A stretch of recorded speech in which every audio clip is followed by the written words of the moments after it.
Hi hello friends, welcome back to Amar's classes. ನಾನು ಅಮರೇಶ್ ಪೋತ್ನಾಳ್. ನೋಡಿ, ನಾವು ಸೆಪ್ಟೆಂಬರ್ 2020 ಪ್ರಮುಖ ಪ್ರಚಲಿತ ಘಟನೆಗಳನ್ನು ಡಿಸ್ಕಸ್ ಮಾಡ್ತಾ ಇದ್ದೀವಿ.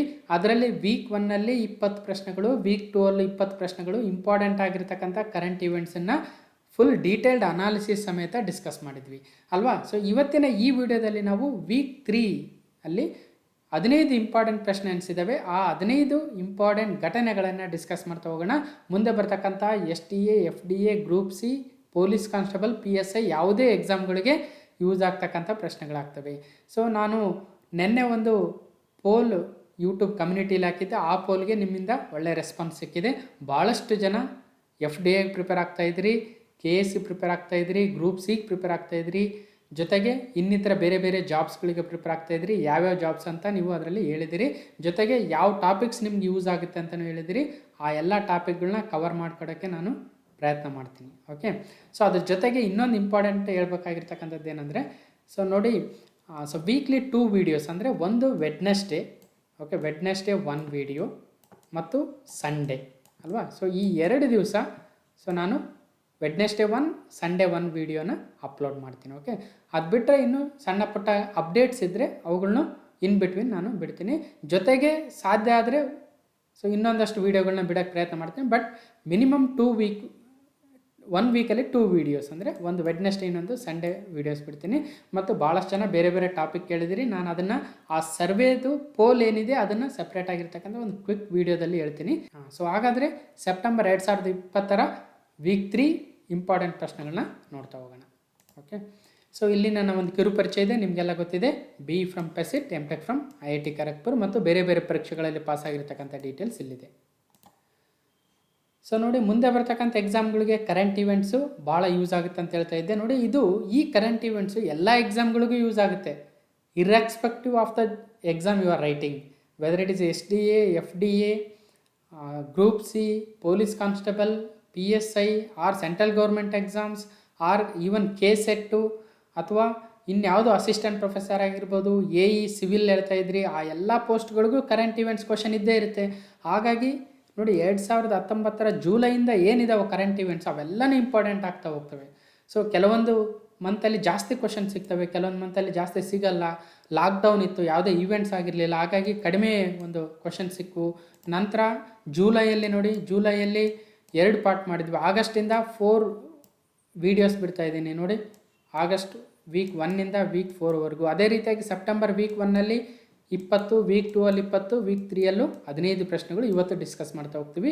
ವೀಕ್ 4ಅಲ್ಲಿ ಇನ್ನೊಂದು 15-20 ಇಂಪಾರ್ಟೆಂಟ್ ಪ್ರಶ್ನೆ ಸಿಕ್ಕರೆ ಅವುಗಳನ್ನ ತೆಗೆದುಕೊಂಡು ಬಂದು ನಿಮ್ಮ ಜೊತೆ ಡಿಸ್ಕಸ್ ಮಾಡ್ತೀನಿ. ಓಕೆ, ಈಗ ಆಲ್ರೆಡಿ ಈ ಪಾರ್ಲಿಮೆಂಟಲ್ಲಿ ಹಲವಾರು ಮಸೂದೆಗಳು ಮಂಡನೆ ಆಗ್ತಾ ಇದ್ದಾವೆ, ಈವನ್ ಪಾಸ್ ಆಗ್ತಾ ಇದ್ದಾವೆ. ಅವುಗಳು ಭಾಳ ಇಂಪಾರ್ಟೆಂಟ್ ಆಗ್ತವೆ ಮುಂದೆ ಬರ್ತಕ್ಕಂಥ ಎಕ್ಸಾಮ್ಸಲ್ಲಿ. ಓಕೆ, ಸೊ ಹಾಗಾದರೆ ಸೆಪ್ಟೆಂಬರ್ 2020 ಪಾರ್ಟ್ 3 ಅಥವಾ ವೀಕ್ 3ರ ಮೊದಲನೇ ಪ್ರಶ್ನೆ ನೋಡ್ತಾ ಹೋಗೋಣ. ಕ್ವಶನ್ ನಂಬರ್ 1, ಸಹಕಾರ ಬ್ಯಾಂಕ್ಗಳಲ್ಲಿ ನಡೆಯುತ್ತಿರುವ ಹಗರಣಗಳನ್ನು ನಿಯಂತ್ರಿಸಲು ಬ್ಯಾಂಕಿಂಗ್ ನಿಯಂತ್ರಣ ತಿದ್ದುಪಡಿ ಕಾಯಿದೆ ಅಂದರೆ ಬ್ಯಾಂಕಿಂಗ್ ರೆಗ್ಯುಲೇಷನ್ ಅಮೆಂಡ್ಮೆಂಟ್ ಆ್ಯಕ್ಟ್ 2020 ಕೇಂದ್ರ ಸರ್ಕಾರ ಸಂಸತ್ತಿನಲ್ಲಿ ಮಂಡನೆಯನ್ನು ಮಾಡಿದೆ. ಹಾಗಾದರೆ ಇತ್ತೀಚೆಗೆ ಇಂಥ ಹಗರಣದಲ್ಲಿ ಸಿಲುಕಿದ ಬಹುರಾಜ್ಯ ಸಹಕಾರ ಬ್ಯಾಂಕ್ ಯಾವುದು ಅಂದರೆ, ಈಗ ನೋಡಿ, ಒಂದು ಯಾವುದೋ ಬಹುರಾಜ್ಯದಲ್ಲಿರ್ತಕ್ಕಂಥ ಸಹಕಾರ ಬ್ಯಾಂಕು ಹಗರಣದಲ್ಲಿ ಸಿಲುಕೊಂಡಿತ್ತು. ಆದ್ದರಿಂದ ಠೇವಣಿದಾರರ ಏನು ಅದರಲ್ಲಿ ಡೆಪಾಸಿಟ್ ಅಮೌಂಟ್ ಇಟ್ಟಿರ್ತಾರೋ ಅವರಿಗೆ ಭಾಳಷ್ಟು ತೊಂದರೆ ಆಗಿತ್ತು. ಇಂತಹ ಸಹಕಾರ ಬ್ಯಾಂಕ್ಗಳಿಂದ ಠೇವಣಿದಾರರಿಗೆ ಆಗ್ತಕ್ಕಂಥ ತೊಂದರೆಗಳನ್ನು ತಪ್ಪಿಸೋದಕ್ಕೆ ಕೇಂದ್ರ ಸರ್ಕಾರ ಈ ಒಂದು ಬ್ಯಾಂಕಿಂಗ್ ನಿಯಂತ್ರಣ ತಿದ್ದುಪಡಿ ಕಾಯ್ದೆಯನ್ನು ತರ್ತಾ ಇದ್ದಾರೆ. ಅದು ಬ್ಯಾಂಕಿಂಗ್ ರೆಗ್ಯುಲೇಷನ್ ಅಮೆಂಡ್ಮೆಂಟ್ ಆ್ಯಕ್ಟ್ 2020 ಆಗುತ್ತೆ. Okay, it has been tabled in parliament by central government to curb the corruption in the cooperative banks. So which of the multi-state cooperative bank that has been involved in the recent scam ಅಂದರೆ ಯಾವುದಾಗುತ್ತೆ?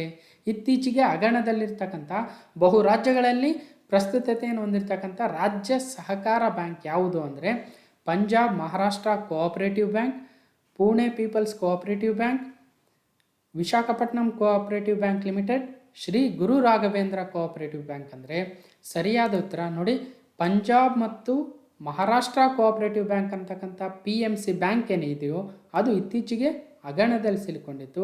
ಇದನ್ನೇ ಒಂದು example ಆಗಿಟ್ಕೊಂಡು ಈ ಒಂದು banking regulation amendment act 2020 ತರ್ತಾ ಇದೆ ಕೇಂದ್ರ ಸರ್ಕಾರ. ಈಗ ಆಲ್ರೆಡಿ ಅದು ಮಂಡನೆಯನ್ನಾಗಿದೆ, ರಾಜ್ಯಸಭೆ ಮತ್ತು ಲೋಕಸಭೆಗಳಲ್ಲಿ ಪಾಸ್ ಆಗಿ ಈಗ ರಾಷ್ಟ್ರಪತಿಗಳ ಅಂಕಿತಕ್ಕೆ ಹೋಗಿದೆ. ಓಕೆ, ಸೊ ಹಾಗಾದರೆ ಏನಿದು, ಇದರಲ್ಲಿ ಏನಿರುತ್ತೆ ಅಂದರೆ ನೋಡಿ, ಸಹಕಾರ ಬ್ಯಾಂಕ್ಗಳಿಗೆ RBI ನಿಗಾ, PMC ರೀತಿಯ ಹಗರಣದ ವೇಳೆ ಠೇವಣಿದಾರರ ಹಿತರಕ್ಷಣೆ ವಿಧೇಯಕ. ಅಂದರೆ PMC ಅಂದರೆ ಪಂಜಾಬ್ ಮಹಾರಾಷ್ಟ್ರ ಬ್ಯಾಂಕ್ ಅಂತ ಇಲ್ಲಿ ಏನು ಹೇಳಿದ್ವಿ ನೋಡಿ, ಈ ಕೋಆಪರೇಟಿವ್ ಬ್ಯಾಂಕು, ಅದೇ ರೀತಿಯ ಹಗರಣಗಳು ಆಗಬಾರ್ದು ಅನ್ನೋದಕ್ಕೆ. ಸೊ ಇದರಲ್ಲಿ ಇನ್ನೊಂದಿದೆ ನೋಡಿ, ಇಲ್ಲಿ ಶ್ರೀ ಗುರು ರಾಘವೇಂದ್ರ ಕೋಆಪರೇಟಿವ್ ಬ್ಯಾಂಕ್, ಇದು ಬೆಂಗಳೂರಲ್ಲಾಗಿತ್ತು ಇದೇ ರೀತಿಯ ಒಂದು ಹಗರಣ. ಸೊ ಇವೆಲ್ಲ ಭಾಳಷ್ಟು ಹಗರಣಗಳು ಆಗಬಾರ್ದು ಅನ್ನೋ ಉದ್ದೇಶಕ್ಕೆ ಇವುಗಳನ್ನು ಸಹಿತ RBI ನಿಗಾ ಇಡಬೇಕು ಅನ್ನೋ ಉದ್ದೇಶಕ್ಕೆ ಈ ಒಂದು ಅಮೆಂಡ್ಮೆಂಟ್ ಬಿಲ್ಲನ್ನು ತರ್ತಾ ಇದ್ದಾರೆ. ಸಹಕಾರ ಬ್ಯಾಂಕ್ಗಳ ಮೇಲೆ ರಿಸರ್ವ್ ಬ್ಯಾಂಕ್ ಆಫ್ ಇಂಡಿಯಾದ ನಿಯಂತ್ರಣವನ್ನು ಬಲಪಡಿಸುವ ನಿಟ್ಟಿನಲ್ಲಿ ಬ್ಯಾಂಕಿಂಗ್ ನಿಯಂತ್ರಣ ತಿದ್ದುಪಡಿ ವಿಧೇಯಕವನ್ನು ಸಂಸತ್ತಿನ ಮುಂಗಾರು ಅಧಿವೇಶನದಲ್ಲಿ ಪ್ರತಿಪಕ್ಷಗಳ ವಿರೋಧದ ನಡುವೆಯೂ ಸೋಮವಾರ ಮಂಡಿಸಲಾಯಿತು ಅಂತ ಹೇಳ್ತಾ ಇದ್ದಾರೆ. ಓಕೆ, ಇದಕ್ಕೆ ಒಂದು ಸುಗ್ರೀವಾಜ್ಞೆಯನ್ನು ತಂದಿದ್ದರು, ಈಗ ಅದಕ್ಕೆ ಒಂದು ಮಸೂದೆಯನ್ನೇ ಮಂಡಿಸ್ತಾ ಇದ್ದಾರೆ. ಸೊ ಸಚಿವ ನಿರ್ಮಲಾ ಸೀತಾರಾಮನ್ ಅವರು ಈ ಒಂದು ವಿಚಾರವನ್ನು ಹೇಳಿರ್ತಕ್ಕಂಥದ್ದು. ಓಕೆ, ಸೊ ಈ ವಿಧೇಯಕದ ಪರಿಣಾಮ ಹಲವು ರಾಜ್ಯಗಳಲ್ಲಿ ಕಾರ್ಯನಿರ್ವಹಿಸುವ ಸಹಕಾರ ಬ್ಯಾಂಕ್ಗಳು ಬಿಕ್ಕಟ್ಟಿಗೆ ಸಿಲುಕಿದ ಸಂದರ್ಭ ಠೇವಣಿದಾರರ ಹಿತಾಸಕ್ತಿ ದೃಷ್ಟಿಯಿಂದ ನಿರ್ದೇಶಕರ ಆಡಳಿತ ಮಂಡಳಿಯನ್ನು ಸೂಪರ್ಸೀಡ್ ಮಾಡ್ಬೋದು RBI ಅಂತಕ್ಕಂಥದ್ದು. ಓಕೆ, ಸೊ ಇಲ್ಲಿ ಇನ್ನೊಂದು ಇಂಪಾರ್ಟೆಂಟ್ ಪಾಯಿಂಟ್ ಏನಾಗುತ್ತೆ ಅಂದರೆ ನೋಡಿ, ಪ್ರಾಥಮಿಕ ಕೃಷಿ ಕ್ರೆಡಿಟ್ ಸೊಸೈಟಿಗಳಿಗೆ ಇದು ಅನ್ವಯಿಸೋದಿಲ್ಲ ಈ ಒಂದು ಕಾಯ್ದೆ. ಅಂದರೆ ಪ್ರಾಥಮಿಕ ಕೃಷಿ ಕ್ರೆಡಿಟ್ ಸೊಸೈಟಿಗಳೇನಿರ್ತವೆ ಹಳ್ಳಿಗಳಲ್ಲಿ, ಅವುಗಳಿಗೆ ಇದು ಅಪ್ಲೈ ಆಗಲ್ಲ. ಇನ್ನು ವಿರೋಧ ಪಕ್ಷಗಳು ಏನು ಹೇಳ್ತಾ ಇದ್ದಾರೆ, ಈ ವಿಧೇಯಕದಿಂದ ಸಹಕಾರ ಬ್ಯಾಂಕುಗಳನ್ನು ನಿಯಂತ್ರಣದಲ್ಲಿಟ್ಟುಕೊಳ್ಳುವ ರಾಜ್ಯ ಸರ್ಕಾರಗಳ ಅಧಿಕಾರವು ಮೊಟಕುಗೊಳ್ಳುತ್ತದೆ ಅಂತಕ್ಕಂಥದ್ದು ವಿರೋಧ ಪಕ್ಷಗಳ ಪ್ರತಿಪಕ್ಷಗಳ ವಿರೋಧವಾಗಿದೆ. ಓಕೆ, ಸೊ ಇಷ್ಟು ಈ ಒಂದು ಅಮೆಂಡ್ಮೆಂಟ್ ಬಿಲ್ಲಲ್ಲಿ ಏನಿದೆ ಅಂತ ಒಂದು ಗ್ಲಾನ್ಸ್ ತಿಳ್ಕೊಳ್ಬೇಕಾಗುತ್ತೆ. ಓಕೆ, ಎರಡನೇ ಪ್ರಶ್ನೆ, ಕಾವೇರಿ ನದಿಗೆ ಅಡ್ಡಲಾಗಿ ನಿರ್ಮಿಸಲು ಉದ್ದೇಶಿಸಲಾಗಿರುವ ಮೇಕೆದಾಟು ಸಮಾನಾಂತರ ಜಲಾಶಯದ ಉದ್ದೇಶಿತ ನೀರು ಸಂಗ್ರಹಣಾ ಸಾಮರ್ಥ್ಯ ಎಷ್ಟು? ಅಂದರೆ ಮೇಕೆದಾಟುದಲ್ಲಿ ಒಂದು ಈಗ ಸಮಾನಾಂತರ ಜಲಾಶಯ ಅಥವಾ ಡ್ಯಾಮನ್ನು ಕಟ್ಟಬೇಕಂತ ಸುದ್ದಿಲಿದೆ, ನೀವೆಲ್ಲ ಕೇಳಿರ್ತೀರ. ಹಾಗಾದರೆ ಆ ಡ್ಯಾಮ್ನ ಎಷ್ಟು ಕೆಪಾಸಿಟಿ, ವಾಟರ್ ಹೋಲ್ಡಿಂಗ್ ಕೆಪಾಸಿಟಿ ಎಷ್ಟಿದೆ? Mekedatu balancing reservoir is proposed to construct across the Kaveri river. What is the proposed water storage capability of this dam ಅಂದರೆ, ಸೊ ಆ ಒಂದು ಡ್ಯಾಮ್ನ ಕೆಪಬಿಲಿಟಿ 67.17 TMC ಫೀಟ್ ಇದೆಯಾ, 7.7 TMC ಫೀಟ್ ಇದೆಯಾ, 100 TMC ಫೀಟ್ ಇದೆಯಾ, ಅಥವಾ 200 TMC water storage capability ಇದೆಯಾ ಅಂದರೆ ಸರಿಯಾದ ಉತ್ತರ ಆಪ್ಷನ್ ಎ ಆಗುತ್ತೆ. ಸೊ ಮೇಕೆದಾಟುತಲ್ಲೇ ನಿರ್ಮಿಸಲಾಗುತ್ತಿರುವ ಆ ಒಂದು ಸಮಾನಾಂತರ ಜಲಾಶಯದ ನೀರು ಸಂಗ್ರಹಣಾ ಸಾಮರ್ಥ್ಯ, water storage capability 67.17 TMC feet ಇದೆ. ಓಕೆ, ಹಾಗಾದರೆ ಏನಿದು ಮೇಕೆದಾಟು ಯೋಜನೆ ಅಂದರೆ ನೋಡಿ, Mekedatu Yediyurappa may lead a team to seek a centre's nod project awaiting a clearance from environment ministry. ಅಂದರೆ ಈಗ ಯಡಿಯೂರಪ್ಪ ಅವರು ಒಂದು ತಂಡವನ್ನು ಕಟ್ಟಿಕೊಂಡು ಕೇಂದ್ರ ಸರ್ಕಾರದ ಒಪ್ಪಿಗೆಗೋಸ್ಕರ ಹೋಗ್ತೀವಿ, ಅದಕ್ಕೆ ನಾನೇ ಮುಂದಾಳತ್ವವನ್ನು ವಹಿಸ್ತೀನಿ ಅಂತ ನಮ್ಮ ಮುಖ್ಯಮಂತ್ರಿಗಳಾಗಿರ್ತಕ್ಕಂಥ ಯಡಿಯೂರಪ್ಪ ಅವರು ಹೇಳ್ತಾ ಇದ್ದಾರೆ. ಓಕೆ, ಸೊ ಈ ಒಂದು ಯೋಜನೆಯ ಫ್ಯಾಕ್ಟ್ ಶೀಟ್ ಏನು ಅಂದರೆ ನೋಡಿ, reservoir to come up in Mukkur and Anur forest ಏರಿಯಾಸಲ್ಲಿ ಈ ಒಂದು ರಿಸರ್ವಾಯರ್ನ ಸ್ಥಾಪನೆಯನ್ನು ಮಾಡ್ತಾ ಇದ್ದಾರೆ. ಇದರಲ್ಲಿ it will have a span of 674 meters width and height of 441 meters height ಇದೆ. ಮತ್ತು ಇದರ ವಾಟರ್ ಹೋಲ್ಡಿಂಗ್ ಕೆಪಬಿಲಿಟಿ 67.17 TMC ಅಂತ ಹೇಳಿದ್ವಿ. ಅದರಲ್ಲಿ 7.7 TMC ಡೆಡ್ ಸ್ಟೋರೇಜ್ ಇರುತ್ತೆ, ಅದನ್ನು ಬಳಸ್ಕೊಳ್ಳೋಕ್ಕಾಗೋದಿಲ್ಲ. Okay, next original project cost 6,000 ಕೋಟಿ ರೂಪಾಯಿ ಇತ್ತು, ಈಗ 9,000 ಕೋಟಿ ರೂಪಾಯಿಗೆ ಏರ್ತಾ ಇದೆ. ಓಕೆ, ಇದು ಮೇಕೆದಾಟು ಯೋಜನೆ.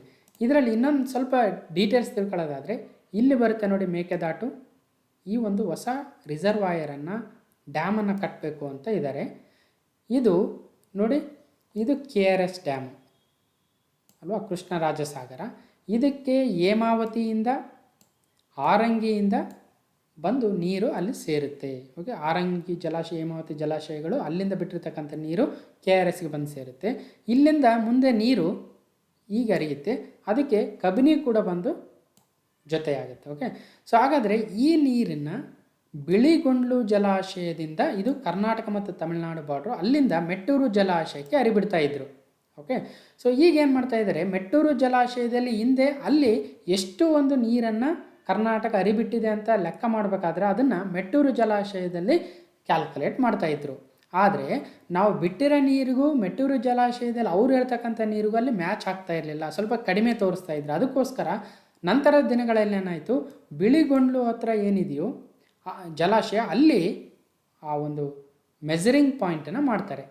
ಆ ಮೆಜರಿಂಗ್ ಪಾಯಿಂಟಲ್ಲಿ ಎಷ್ಟು ಒಂದು TMC ನೀರನ್ನು ನಾವು ತಮಿಳುನಾಡಿಗೆ ಹರಿಬಿಟ್ಟಿದ್ದೀವಿ ಅಂತಕ್ಕಂಥದ್ದು. ಓಕೆ, ಸೊ ಈಗ ಸುಪ್ರೀಂ ಕೋರ್ಟ್ನ ಹೊಸ ನಿರ್ಧಾರದ ಆರ್ಡರ್ ಪ್ರಕಾರ ಏನಾಯಿತು, ಒಟ್ಟು ತಮಿಳುನಾಡಿಗೆ ಹಿಂದೆ 192 TMC ನೀರನ್ನು ಕರ್ನಾಟಕ ಹರಿಬಿಡಬೇಕಾಗಿತ್ತು. ಅದರಲ್ಲಿ 14.75 TMCನ ಕಡಿತ ಮಾಡಿ ಒಟ್ಟು 177.25 TMCನ ನೀವು ಕರ್ನಾಟಕ ತಮಿಳುನಾಡಿಗೆ ಕೊಡಬೇಕಾಗುತ್ತೆ ಅಂತ ಹೊಸ ಒಂದು ಸುಪ್ರೀಂ ಕೋರ್ಟ್ ಆರ್ಡರ್ ಬಂದಿತ್ತು.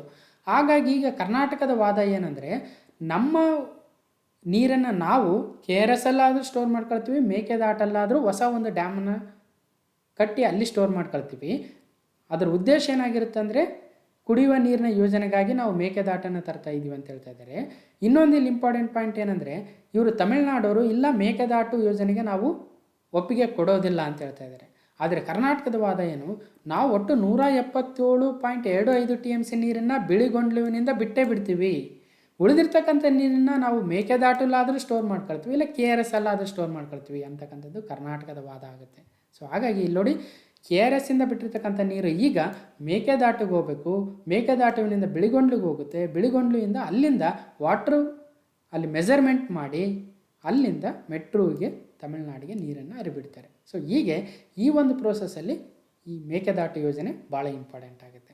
ಸೊ ಇದ್ರ ಬಗ್ಗೆ ಇನ್ನಷ್ಟು ತಿಳ್ಕೊಳ್ಳೋದಾದರೆ ಇಲ್ಲಿ ನೋಡಿ, ಇದು 67.17 ಅಂತ ಹೇಳಿದ್ವಿ. ಒಟ್ಟು ಕಾಸ್ಟು ಇದು ಸ್ವಲ್ಪ ಚೇಂಜ್ ಆಗಿದೆ. ಈಗ length of the dam 674.5 metre ಆಗುತ್ತೆ. ಸೊ ಇಲ್ಲಿ ಒಂದು ಐಡಲ್ ಪವರ್ ಪ್ಲಾಂಟನ್ನು ಸಹಿತ 400 ಮೆಗಾವ್ಯಾಟ್ ವಿದ್ಯುತ್ ಕೆಪಾಸಿಟಿಯ ಜಲವಿದ್ಯುತ್ ಸ್ಥಾವರವನ್ನು ಹಾಕಬೇಕು ಅಂತಕ್ಕಂಥ ಉದ್ದೇಶ ಕೂಡ ಇದೆ. ಸೊ ಇಷ್ಟು ಡೀಟೇಲ್ಸನ್ನು ತಿಳ್ಕೊಳ್ಬೇಕಾಗುತ್ತೆ. Okay, so next question number 3. ಇತ್ತೀಚೆಗೆ ವಿಶ್ವ ಬ್ಯಾಂಕ್ ಬಿಡುಗಡೆ ಮಾಡಿರುವ ಮಾನವ ಬಂಡವಾಳ ಸೂಚ್ಯಂಕ 2020ರಲ್ಲಿ ಭಾರತ ಎಷ್ಟನೇ ಸ್ಥಾನದಲ್ಲಿದೆ ಅಂದರೆ, how is India ranked in the recently released human capital index 2020 by the world bank ಅಂದರೆ, ಸೊ ಎಷ್ಟನೇ ಒಂದು ಸ್ಥಾನದಲ್ಲಿದೆ ಹ್ಯೂಮನ್ ಕ್ಯಾಪಿಟಲ್ ಇಂಡೆಕ್ಸಲ್ಲಿ ಭಾರತ ಅಂದರೆ? ಸೊ 129, 116, 117, 120 ಅಂದರೆ ಸರಿಯಾದ ಉತ್ತರ 116ನೇ ಸ್ಥಾನದಲ್ಲಿದೆ. ಇದು HCI ಅಂದರೆ ಹ್ಯೂಮನ್ ಕ್ಯಾಪಿಟಲ್ ಇಂಡೆಕ್ಸ್. ಇನ್ನೊಂದು ಬರುತ್ತೆ HDI ಅಂತ ನೋಡಿ, ಹ್ಯೂಮನ್ ಡೆವಲಪ್ಮೆಂಟ್ ಇಂಡೆಕ್ಸೇ ಬೇರೆ, ಅದು 129ನೇ ಸ್ಥಾನದಲ್ಲಿದೆ HDIಯಲ್ಲಿ ಇಂಡಿಯಾ. ಆದರೆ ಇದು HCI ಹ್ಯೂಮನ್ ಕ್ಯಾಪಿಟಲ್ ಇಂಡೆಕ್ಸ್, ಇದರಲ್ಲಿ 116ನೇ ಸ್ಥಾನದಲ್ಲಿದೆ, ನೆನ್ಪಿಡ್ಬೇಕು. ಓಕೆ, ಇಲ್ಲಿ ನೋಡಿ, world bank human capital index 2020, India ranks so 116th rank. Okay, ಈಗ ಇದರಲ್ಲಿ 0.49 ಮಾರ್ಕ್ಸ್ ಬಂದಿದೆ ಸ್ಕೋರು. ಹಿಂದೆ 2018ರಲ್ಲಿ 0.44 ಇತ್ತು. ಆದರೆ 157 ಕಂಟ್ರೀಸ್ ಮಾತ್ರ ಅದರಲ್ಲಿ ಭಾಗವಹಿಸಿದ್ರು, ಹಾಗಾಗಿ 115ನೇ ರ್ಯಾಂಕ್ ಬಂದಿತ್ತು 2019ರಲ್ಲಿ. ಈಗ 174 ಕಂಟ್ರಿಗಳು ಈ ವರ್ಷ ಭಾಗವಹಿಸಿರೋದ್ರಿಂದ ಆದರೂ ಸಹಿತ 116ನೇ ರ್ಯಾಂಕ್ ಬಂದಿದೆ ಭಾರತ.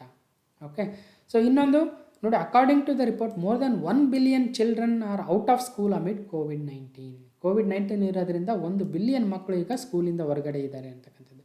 ಆಮೇಲೆ ಹೆಲ್ತ್ ಸರ್ವಿಸಸ್ ಏನು ಕೊಡ್ತಾ ಇದ್ದೀವಿ ವುಮೆನ್ ಮತ್ತು ಮಕ್ಕಳಿಗೆ, ಅದು ಡಿಸ್ಟರ್ಬ್ ಆಗಿದೆ. ಜೊತೆಗೆ ಚಿಕ್ಕ ಮಕ್ಕಳಿಗೆ ಏನು ವ್ಯಾಕ್ಸಿನೇಷನ್ ಮಾಡಿಸ್ಬೇಕಾಗಿತ್ತು, ಅದಕ್ಕೂ ಕೂಡ ಈಗ ತೊಂದರೆ ಆಗಿದೆ ಅಂತಕ್ಕಂಥದ್ದು ಡ್ಯೂ ಟು ಕೋವಿಡ್-19. ಓಕೆ, ಸೊ ಇದರ ಇನ್ನೊಂದು ಇಂಪಾರ್ಟೆಂಟ್ ಪಾಯಿಂಟು 98% ವರ್ಲ್ಡ್ ಪಾಪ್ಯುಲೇಷನ್ ಇದೆಯೋ ಅದು ಈ ಒಂದು ರಿಪೋರ್ಟಲ್ಲಿ ಕವರ್ ಆಗಿದೆ. ಜೊತೆಗೆ ಥೀಮ್ ಆಫ್ ದಿಸ್ ಇಯರ್ ಏನಂದರೆ ಹ್ಯೂಮನ್ ಕ್ಯಾಪಿಟಲಿಂದ ಟೈಮ್ ಆಫ್ ಕೋವಿಡ್-19. ಸೊ ಅಂದರೆ ಹ್ಯೂಮನ್ ಕ್ಯಾಪಿಟಲ್ ಇಂಡೆಕ್ಸ್ದು ಥೀಮ್ ಏನು ಈ ವರ್ಷದ್ದು ಅಂದರೆ ಹ್ಯೂಮನ್ ಕ್ಯಾಪಿಟಲಿಂದ ಟೈಮ್ ಆಫ್ ಕೋವಿಡ್-19. ಓಕೆ, ಇದರಲ್ಲಿ ಏನು ಬೇಕಾದರೂ ಕ್ವಶನ್ ಬರ್ಬೋದು. ಓಕೆ, ಸೊ ಹಾಗಾದರೆ ಹ್ಯೂಮನ್ ಕ್ಯಾಪಿಟಲ್ ಇಂಡೆಕ್ಸ್ದು ಪಿಲ್ಲರ್ಸ್ ಏನು, ಯಾವ ಉದ್ದೇಶಕ್ಕಾಗಿ ಇದನ್ನು ತರ್ತಾರೆ ಅಂದರೆ, survival under which share of the children surviving till the age of 5 is calculated. ಅಂದರೆ 5 ವರ್ಷದ ಒಳಗೆ ಮಕ್ಕಳು ಎಷ್ಟು ಬದುಕ್ತಾರೆ ಅಂತಕ್ಕಂಥದ್ದು ಒಂದು ಅಂಶವನ್ನು ಕ್ಯಾಲ್ಕುಲೇಟ್ ಮಾಡ್ಕೊಳ್ತಾರೆ. ಇನ್ನೊಂದು ಅಲ್ಲಿರ್ತಕ್ಕಂಥ ಆ ದೇಶದಲ್ಲಿರ್ತಕ್ಕಂಥ ಸ್ಕೂಲ್ಗಳ ಒಂದು ಕ್ವಾಲಿಟಿ ಎಜುಕೇಷನ್ ಮತ್ತು ಕ್ವಾಂಟಿಟಿ ಎಷ್ಟಿದ್ದಾವೆ ಅಂತಕ್ಕಂಥದ್ದು. ಜೊತೆಗೆ health under which survival rates and healthy growing among children are included. ಈ 3 ಪಾಯಿಂಟ್ಗಳೊಂದಿಗೆ ಹ್ಯೂಮನ್ ಕ್ಯಾಪಿಟಲ್ ಇಂಡೆಕ್ಸ್ನ ರ್ಯಾಂಕಿಂಗ್ನ ಕೊಡ್ತಾರೆ. ಸೊ ನಾನು ಆಲ್ರೆಡಿ ಹೇಳಿದೆ, ಹ್ಯೂಮನ್ ಡೆವಲಪ್ಮೆಂಟ್ ಇಂಡೆಕ್ಸೇ ಬೇರೆ, ಅದನ್ನು UNDP United Nations Development Programme ಅವರು ಕೊಡ್ತಾರೆ. ಹ್ಯೂಮನ್ ಕ್ಯಾಪಿಟಲ್ ಇಂಡೆಕ್ಸೇ ಬೇರೆ, ಇದನ್ನು ವರ್ಲ್ಡ್ ಬ್ಯಾಂಕ್ ಅವ್ರು ಕೊಡ್ತಾರೆ. So HCI World Bank, okay, WB World Bank, HDI UNDP United Nations Development Programme. ಇವೆರಡು ನೆನ್ಪಿಡ್ಬೇಕು. ಓಕೆ, ಇಲ್ಲಿ ನೋಡಿ, India ranks 116 in World Bank's human capital index. ಯಾರು ಅಂದರೆ ವರ್ಲ್ಡ್ ಬ್ಯಾಂಕ್. ಓಕೆ, 4ನೇ ಪ್ರಶ್ನೆ, ಆರ್ಥಿಕ ಸಂಕಷ್ಟಕ್ಕೆ ಸಿಲುಕಿರುವ ರಾಜ್ಯ ಸರ್ಕಾರವು ಹೆಚ್ಚಿನ ಸಾಲ ಪಡೆಯಲು ಅನುಕೂಲವಾಗಲು ಕರ್ನಾಟಕ ವಿತ್ತೀಯ ಹೊಣೆಗಾರಿಕೆ ಅಧಿನಿಯಮಕ್ಕೆ ತಿದ್ದುಪಡಿ ತರಲು ನಿರ್ಧರಿಸಿದೆ. ಹಾಗಾದರೆ ವಿತ್ತೀಯ ಕೊರತೆಯ ಪ್ರಮಾಣವನ್ನು ಎಷ್ಟಕ್ಕೆ ನಿಗದಿಪಡಿಸಲಾಗಿದೆ ಅಂದರೆ, Karnataka cabinet decided to change the percentage fiscal deficit of the state mentioned in the Karnataka fiscal responsibility act 2002 ಅಂದರೆ KFRA 2002 ಅಂತ ಹೇಳ್ತೀವಿ. What is a new allowed percentage of fiscal deficit against GSDP of the state. ಸ್ವಲ್ಪ confusion ಆಗ್ಬೋದು. ಇಲ್ಲಿ ನೋಡಿ, ನಮ್ಮ ಕರ್ನಾಟಕದಲ್ಲಿರ್ತಕ್ಕಂಥ ಒಟ್ಟು GSDP ಎಷ್ಟಿದೆಯೋ ಅದರಲ್ಲಿ ನಾವು ಎಷ್ಟು ಸಾಲವನ್ನು ಮಾಡ್ಬೋದು ಅಂದರೆ, so initially 3% of the total GSDP ಎಷ್ಟಿದೆಯೋ ಅಷ್ಟನ್ನು ನಾವು ಸಾಲವಾಗಿ ತೆಗೆದುಕೊಳ್ಬೋದು ನಮ್ಮ ರಾಜ್ಯದ್ದು ಅಂತ ಈ ಒಂದು ಕರ್ನಾಟಕ ಫಿಸ್ಕಲ್ ರೆಸ್ಪಾನ್ಸಿಬಿಲಿಟಿ ಆ್ಯಕ್ಟ್ 2002ರಲ್ಲಿ ಮೆನ್ಷನ್ ಮಾಡಿದ್ದಾರೆ. ಆದರೆ ಈಗ COVID-19 ಇರೋದ್ರಿಂದ, ಆರ್ಥಿಕ ಹಿಂಜರಿತ ಇರೋದ್ರಿಂದ ಕರ್ನಾಟಕ ಸರ್ಕಾರಕ್ಕೆ ಈ 3% ಸಾಲ ತೆಗೆದುಕೊಂಡ್ರೆ ಅಭಿವೃದ್ಧಿ ಮಾಡೋದಕ್ಕೆ ಆಗೋದಿಲ್ಲ. ಅದಕ್ಕೋಸ್ಕರ ಈ ಸಾಲದ 3%ನ್ನು ಒಂದಷ್ಟು ಪರ್ಸೆಂಟಿಗೆ ಹೆಚ್ಚಿಸೋದ್ರ ಮುಖಾಂತರ ಹೆಚ್ಚಿನ ಸಾಲವನ್ನು ಪಡಿಬೋದು ಅಂತಕ್ಕಂಥದ್ದು ಸರ್ಕಾರದ ಯೋಜನೆಯಾಗಿದ್ದು, ಅದಕ್ಕೋಸ್ಕರ ಹೆಚ್ಚಿನ ಸಾಲ ಪಡೆಯಲು ಈ ಒಂದು ಕರ್ನಾಟಕ ವಿತ್ತೀಯ ಹೊಣೆಗಾರಿಕೆ ಅಧಿನಿಯಮ ಅಥವಾ ಕರ್ನಾಟಕ ಫಿಸ್ಕಲ್ ರೆಸ್ಪಾನ್ಸಿಬಿಲಿಟಿ ಆ್ಯಕ್ಟ್ 2002 ಏನಿದೆಯೋ ಅದನ್ನು ತಿದ್ದುಪಡಿ ತರಲು ಈಗ ಸರ್ಕಾರ ನಿರ್ಧರಿಸಿದೆ ಮತ್ತು ಜೊತೆಗೆ ಅದನ್ನು 3%ಇಂದ ಎಷ್ಟೋ ಪರ್ಸೆಂಟ್ಗೆ ಏರಿಸಿದೆ. ಹಾಗಾದರೆ ಈಗ ಒಟ್ಟು ಎಷ್ಟು ವಿತ್ತೀಯ ಕೊರತೆಯ ಪ್ರಮಾಣವನ್ನು ನಿಗದಿಪಡಿಸಿದ್ದಾರೆ ಅಂದರೆ, ಅದು 3%, 4% ಅಥವಾ 5% ಆಫ್ ದ GSDPನ ಅಥವಾ 6% ಆಫ್ ದ GSDPನ ಅಂದರೆ ಸರಿಯಾದ ಉತ್ತರ ಕರ್ನಾಟಕದ ಅಷ್ಟು GSDP ಅಥವಾ ಗ್ರಾಸ್ ಸ್ಟೇಟ್ ಡೊಮೆಸ್ಟಿಕ್ ಪ್ರಾಡಕ್ಟ್ ಅಥವಾ ಒಟ್ಟು ರಾಜ್ಯ ಆಂತರಿಕ ಉತ್ಪನ್ನ ಏನಿದೆಯೋ ಅದರ 5% ಸಾಲವನ್ನು ತೆಗೆದುಕೊಳ್ಬೋದು ಅಥವಾ ವಿತ್ತೀಯ ಕೊರತೆ ಮೇಂಟೈನ್ ಮಾಡ್ಬೋದು ಅಂತಕ್ಕಂಥದ್ದು. ಅದಕ್ಕೆ ತಿದ್ದುಪಡಿಯನ್ನು ತರ್ತಾ ಇದ್ದಾರೆ. ನೋಡಿ, ರಾಜ್ಯ ಆರ್ಥಿಕ ಹೊಣೆಗಾರಿಕೆ ಕಾಯ್ದೆ ತಿದ್ದುಪಡಿಗೆ ಸಂಪುಟ ಸಭೆ ತೀರ್ಮಾನ, 33,000 ಕೋಟಿ ರೂಪಾಯಿ ಸಾಲವನ್ನು ಪಡಿಬೋದು. ಲಾಕ್ಡೌನ್ ಬಳಿಕ ಆದಾಯ ಸಂಗ್ರಹವಾಗದೆ ಕೇಂದ್ರ ಸರ್ಕಾರ GST ಪರಿಹಾರ ಕೊಡದೇ ಇರುವುದರಿಂದ, ಒಂದು ನೋಡಿ, ಲಾಕ್ಡೌನ್ ಇರೋದ್ರಿಂದ ಇನ್ಕಮ್ ಇಲ್ಲ ಸರ್ಕಾರಕ್ಕೆ, ಕೇಂದ್ರದಿಂದ GST ಅಮೌಂಟ್ ಬರಬೇಕಾಗಿತ್ತು, ಈಗ ಕೇಂದ್ರ ಕೂಡ ಕೈ ಚೆಲ್ಲಿರೋದ್ರಿಂದ ಸೊ ಈಗ ನಮಗೆ ಸೋರ್ಸೇ ಇಲ್ದಂಗಾಯಿತು. ಆದ್ದರಿಂದ ಆರ್ಥಿಕ ಸಂಕಷ್ಟಕ್ಕೆ ಸಿಲುಕಿರುವ ರಾಜ್ಯ ಸರ್ಕಾರ ಅಭಿವೃದ್ಧಿ ಕಾರ್ಯಗಳಿಗಾಗಿ 33,000 ಕೋಟಿ ರೂಪಾಯಿ ಹೆಚ್ಚುವರಿ ಸಾಲ ಮಾಡಲು ನಿರ್ಧರಿಸಿದೆ. ಇದಕ್ಕಾಗಿ ಕರ್ನಾಟಕ ಆರ್ಥಿಕ ಹೊಣೆಗಾರಿಕೆ ಕಾಯ್ದೆಗೆ ತಿದ್ದುಪಡಿ ತರಲು ಮಂಗಳವಾರ ನಡೆದಿರತಕ್ಕಂಥ ಸಚಿವ ಸಂಪುಟ ಸಭೆಯಲ್ಲಿ ಒಪ್ಪಿಗೆಯನ್ನು ಕೂಡ ಪಡೆದಿದ್ದಾರೆ. ಅದಕ್ಕೆ ಸಲುವಾಗಿ ನೋಡಿ, COVID-19 ಸಾಂಕ್ರಾಮಿಕದ ಕಾರಣ ಆರ್ಥಿಕ ಬಿಕ್ಕಟ್ಟಿನಲ್ಲಿರುವ ರಾಜ್ಯ ಸರ್ಕಾರ ತಮ್ಮ GSDPಯ 5% ಸಾಲ ಪಡೆಯಲು ಕೇಂದ್ರ ಸರ್ಕಾರ ಕೂಡ ಅನುಮತಿಯನ್ನು ನೀಡಿದೆ. ಈಗ ರಾಜ್ಯ ಸರ್ಕಾರದ ಸಚಿವ ಸಂಪುಟ ಅದಕ್ಕೆ ಒಪ್ಪಿಗೆಯನ್ನು ಕೂಡ ಕೊಟ್ಟಿದೆ. ಹಾಗಾಗಿ ಒಟ್ಟು 36,000 ಕೋಟಿ ರೂಪಾಯಿ ಸಾಲ ಪಡೆಯುವ ಅವಕಾಶ ಇದೆ. ಅದರಲ್ಲಿ 33,000 ಕೋಟಿ ರೂಪಾಯಿ ಸಾಲವನ್ನು ತೆಗೆದುಕೊಳ್ತೀವಿ ಅಂತ ಸರ್ಕಾರ ನಿರ್ಧಾರವನ್ನು ಮಾಡಿದೆ. ಆದರೆ ವಿಧಾನಮಂಡಲದ ಅಧಿವೇಶನದಲ್ಲಿ ವಿರೋಧ ಪಕ್ಷಗಳು ಇದಕ್ಕೆ ವಿರೋಧವನ್ನು ವ್ಯಕ್ತಪಡಿಸಿದ್ದಾರೆ. ಇವೆಲ್ಲ ಏನು, ಕೇಂದ್ರದಿಂದ ಯಾಕೆ GST ಬರಲಿಲ್ಲ, ಇಸ್ಕೋಬೇಕಾಗಿತ್ತು ಅಂದ್ಬಿಟ್ಟು ಅವರ ಒಂದು ವಾದ ಆಗುತ್ತೆ ಆಬ್ವಿಯಸ್ ಆಗಿ, ಯಾಕಂದರೆ ವಿರೋಧ ಪಕ್ಷಗಳಾಗಿರ್ತಾರೆ. ಅಥವಾ 3.5ಕ್ಕೆ ಏರಿಸ್ರಿ, why you are increasing it to 5% ಅಂತ ಹೇಳ್ತಾ ಇದ್ದಾರೆ. ಯಾಕಂದರೆ ಇಷ್ಟೊಂದು ಸಾಲ ತೆಗೆದುಕೊಂಡ್ರೆ ಮುಂದೆ 8 ವರ್ಷಗಳ ಕಾಲ ನಮ್ಮ ರಾಜ್ಯಕ್ಕೆ ಅದರಿಂದ ತೊಂದರೆ ಆಗುತ್ತೆ ಅಂತಕ್ಕಂಥದ್ದು ಪ್ರತಿಪಕ್ಷಗಳ ಜೊತೆಗೆ ಇಲ್ಲಿ ಇನ್ನೊಂದು ಇನ್ಫಾರ್ಮೇಷನು, ಇದೇ ಮೊದಲನೇ ಬಾರಿನ ಈ ಒಂದು KFRA ಒಂದು ಆ್ಯಕ್ಟಿಗೆ ತಿದ್ದುಪಡಿ ತರ್ತಕ್ಕಂಥದ್ದು ಅಂದರೆ, ಇಲ್ಲ 2007-8 ಸಂದರ್ಭದಲ್ಲೂ ಕೂಡ ಆಗ ಆರ್ಥಿಕ ನಷ್ಟ ಆದಾಗ ಕೂಡ ಈ ಒಂದು ತಿದ್ದುಪಡಿ ತಂದು ಅರೌಂಡ್ 3.5-4%ಗೆ ಏರಿಸಿದ್ರು ಕೂಡ, ಅಂದರೆ ಕಾಲಕ್ಕೆ ಚೇಂಜ್ ಮಾಡ್ಕೊಳ್ತಾ ಇರ್ತಾರೆ. ಆವಾಗಲೂ ಕೂಡ ಸಾಲವನ್ನು ಹೆಚ್ಚಿಗೆ ತೆಗೆದುಕೊಳ್ಬೇಕಾಗಿತ್ತಂತ ಅನಿವಾರ್ಯ ಕೂಡ ಬಿದ್ದಿರುತ್ತೆ. ನಂತರ ಅದನ್ನು ಮತ್ತೆ 3%ಗೆ ಚೇಂಜ್ ಮಾಡಿದರು. ಈಗ again it is increasing to 5%. Okay, ನೋಡೋಣ ಇದಕ್ಕೆ ಎಷ್ಟು ಮುಂದೆ ಹೋಗುತ್ತೆ ಅಂತಕ್ಕಂಥದ್ದು. ಓಕೆ, ಇದು ನಮಗೆ ಗೊತ್ತಿರಬೇಕು. ಇಲ್ಲಿ ನೋಡಿ, Karnataka fiscal responsibility act KFRA 2002 ಅಲ್ಲಿ ಏನು ಹೇಳ್ತಾ ಇದ್ದಾರೆ ನೋಡಿ, clear objectives of eliminating revenue deficit containing a fiscal deficit to 3% of the GST ಫೀ ಅಂತ ಆ ಒಂದು ಆ್ಯಕ್ಟಲ್ಲೇ ಹೇಳ್ಬಿಟ್ಟಿದ್ದಾರೆ. ಅದಕ್ಕೋಸ್ಕರ fiscal management principles to guide the state government, ರಾಜ್ಯ ಸರ್ಕಾರಕ್ಕೆ ಫಿಸ್ಕಲ್ನ ಅಥವಾ ಸಾಲವನ್ನು, ವಿತ್ತೀಯ ಕೊರತೆಯನ್ನು ಹೇಗೆ ಮ್ಯಾನೇಜ್ ಮಾಡಬೇಕು ಅನ್ನೋದನ್ನು ಈ ಒಂದು ಆ್ಯಕ್ಟಲ್ಲಿ ಕ್ಲಿಯರಾಗಿ ಹೇಳಿದ್ದೀವಿ. Requiring the state government to take appropriate measures to eliminate revenue deficit and containing the fiscal deficit to 3% of GSTP ಅಂತಕ್ಕಂಥದ್ದು. ಓಕೆ, ಆದ್ದರಿಂದ ಯಾವಾಗಲೂ 3% ಆಫ್ GSTP ಮೇಂಟೈನ್ ಮಾಡ್ಕೊಂಡೇ ಬಂದಿದ್ದಾರೆ ನಮ್ಮ ರಾಜ್ಯದಲ್ಲಿ, ಈ ಒಂದು 2 ಕೇಸಸ್ನ ಬಿಟ್ಟರೆ. Okay, so requiring the state government to take a suitable measures to ensure a greater transparency in fiscal operation to minimise as far as practicable ಅಂತ. ಓಕೆ, ಸೊ ಇಷ್ಟೆಲ್ಲ ತಿಳ್ಕೊಳ್ಬೇಕಾಗುತ್ತೆ. ಈಗ ನೆಕ್ಸ್ಟು 5th ಕ್ವಶನ್ ನೋಡಿ.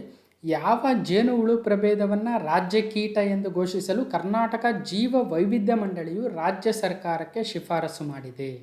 ಅಂದರೆ the Karnataka biodiversity board has recommended to the state government to declare which bee species as a state insect. ಅಂದರೆ ಈಗ state animal, state bird, state flower ಅಂತ ಕೇಳಿದ್ದೀವಲ್ವ, ಅದೇ ರೀತಿಯಾಗಿ ಸ್ಟೇಟ್ ಇನ್ಸೆಕ್ಟ್ ಆಗಿ ಯಾವ ಒಂದು ಜೇನುಹುಳ ಪ್ರಭೇದವನ್ನು ನಮ್ಮ ರಾಜ್ಯದ ಸ್ಟೇಟ್ ಇನ್ಸೆಕ್ಟ್ ಆಗಿ ಅಥವಾ ರಾಜ್ಯ ಕೀಟವನ್ನಾಗಿ ಘೋಷಣೆಯನ್ನು ಮಾಡಬೇಕು ಅಂತ ರಾಜ್ಯ ಜೀವ ವೈವಿಧ್ಯ ಮಂಡಳಿ ಅಥವಾ ಕರ್ನಾಟಕ ರಾಜ್ಯ ಬಯೋಡೈವರ್ಸಿಟಿ ಬೋರ್ಡ್ ಏನಿದೆಯೋ ಅವರು ಈಗ ಸ್ಟೇಟ್ ಗೌರ್ಮೆಂಟ್ಗೆ ಶಿಫಾರಸನ್ನು ಮಾಡಿದ್ದಾರೆ. ಯಾವ ಒಂದು ಇನ್ಸೆಕ್ಟ್ ಅಂದರೆ ಅದು ತುಡುವೆ ಜೇನು ಆಗುತ್ತೆ.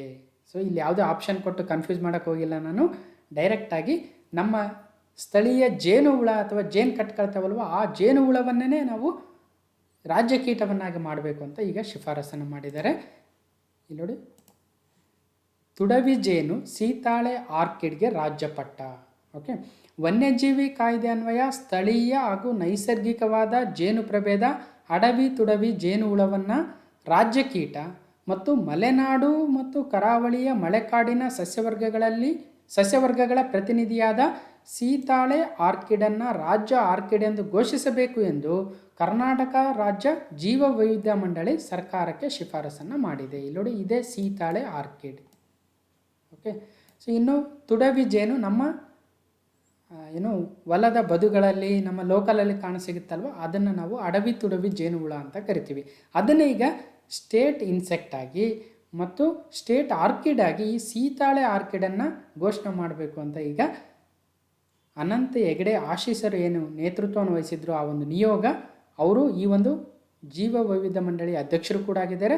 ಆ ಒಂದು ನಿಯೋಗ ಈಗ ಯಡಿಯೂರಪ್ಪ ಅವರಿಗೆ ಭೇಟಿ ಮಾಡಿ ಈ ಒಂದು ಪ್ರಸ್ತಾವವನ್ನು ಇಟ್ಟಿದೆ. ಓಕೆ, ಯಾಕಂದರೆ ಯಡಿಯೂರಪ್ಪ ಅವರು ರಾಜ್ಯ ವನ್ಯಜೀವಿ ಮಂಡಳಿಯ ಅಧ್ಯಕ್ಷರು ಕೂಡ ಆಗಿರ್ತಾರೆ. ಇದು ಆ್ಯಕ್ಚುಲಿ ಜೀವ ವೈವಿಧ್ಯ ಮಂಡಳಿ ಅಂತ ಹಾಕಿದ್ದಾರೆ, ಇದು ಆ್ಯಕ್ಚುಲಿ ವನ್ಯಜೀವಿ ಮಂಡಳಿ ಆಗಬೇಕಾಗಿತ್ತು. ಯಾಕಂದರೆ ಸ್ಟೇಟ್ ವೈಲ್ಡ್ ಲೈಫ್ ಬೋರ್ಡ್ನ ಚೇರ್ಮನ್ ಯಾರಾಗಿರ್ತಾರೆ ಅಂದರೆ CM ಆಗಿರ್ತಾರೆ. ಸೊ ಅವ್ರಿಗೆ ಈ ಒಂದು ಶಿಫಾರಸನ್ನು ಮಾಡಿದ್ದಾರೆ. ಓಕೆ, ಮತ್ತು ಈ ಒಂದು ಜೇನುಹುಳವನ್ನು ಯಾಕೆ ಸ್ಟೇಟ್ ಇನ್ಸೆಕ್ಟ್ ಆಗಿ ಸೆಲೆಕ್ಟ್ ಮಾಡಿದ್ದಾರೆ ಅಂದರೆ ನೋಡಿ, ಜೇನುಹುಳ ಪರಿಸರ ಆರೋಗ್ಯ ಸೂಚಕ ಎಂದೇ ಗುರುತಿಸಿಕೊಂಡಿದೆ.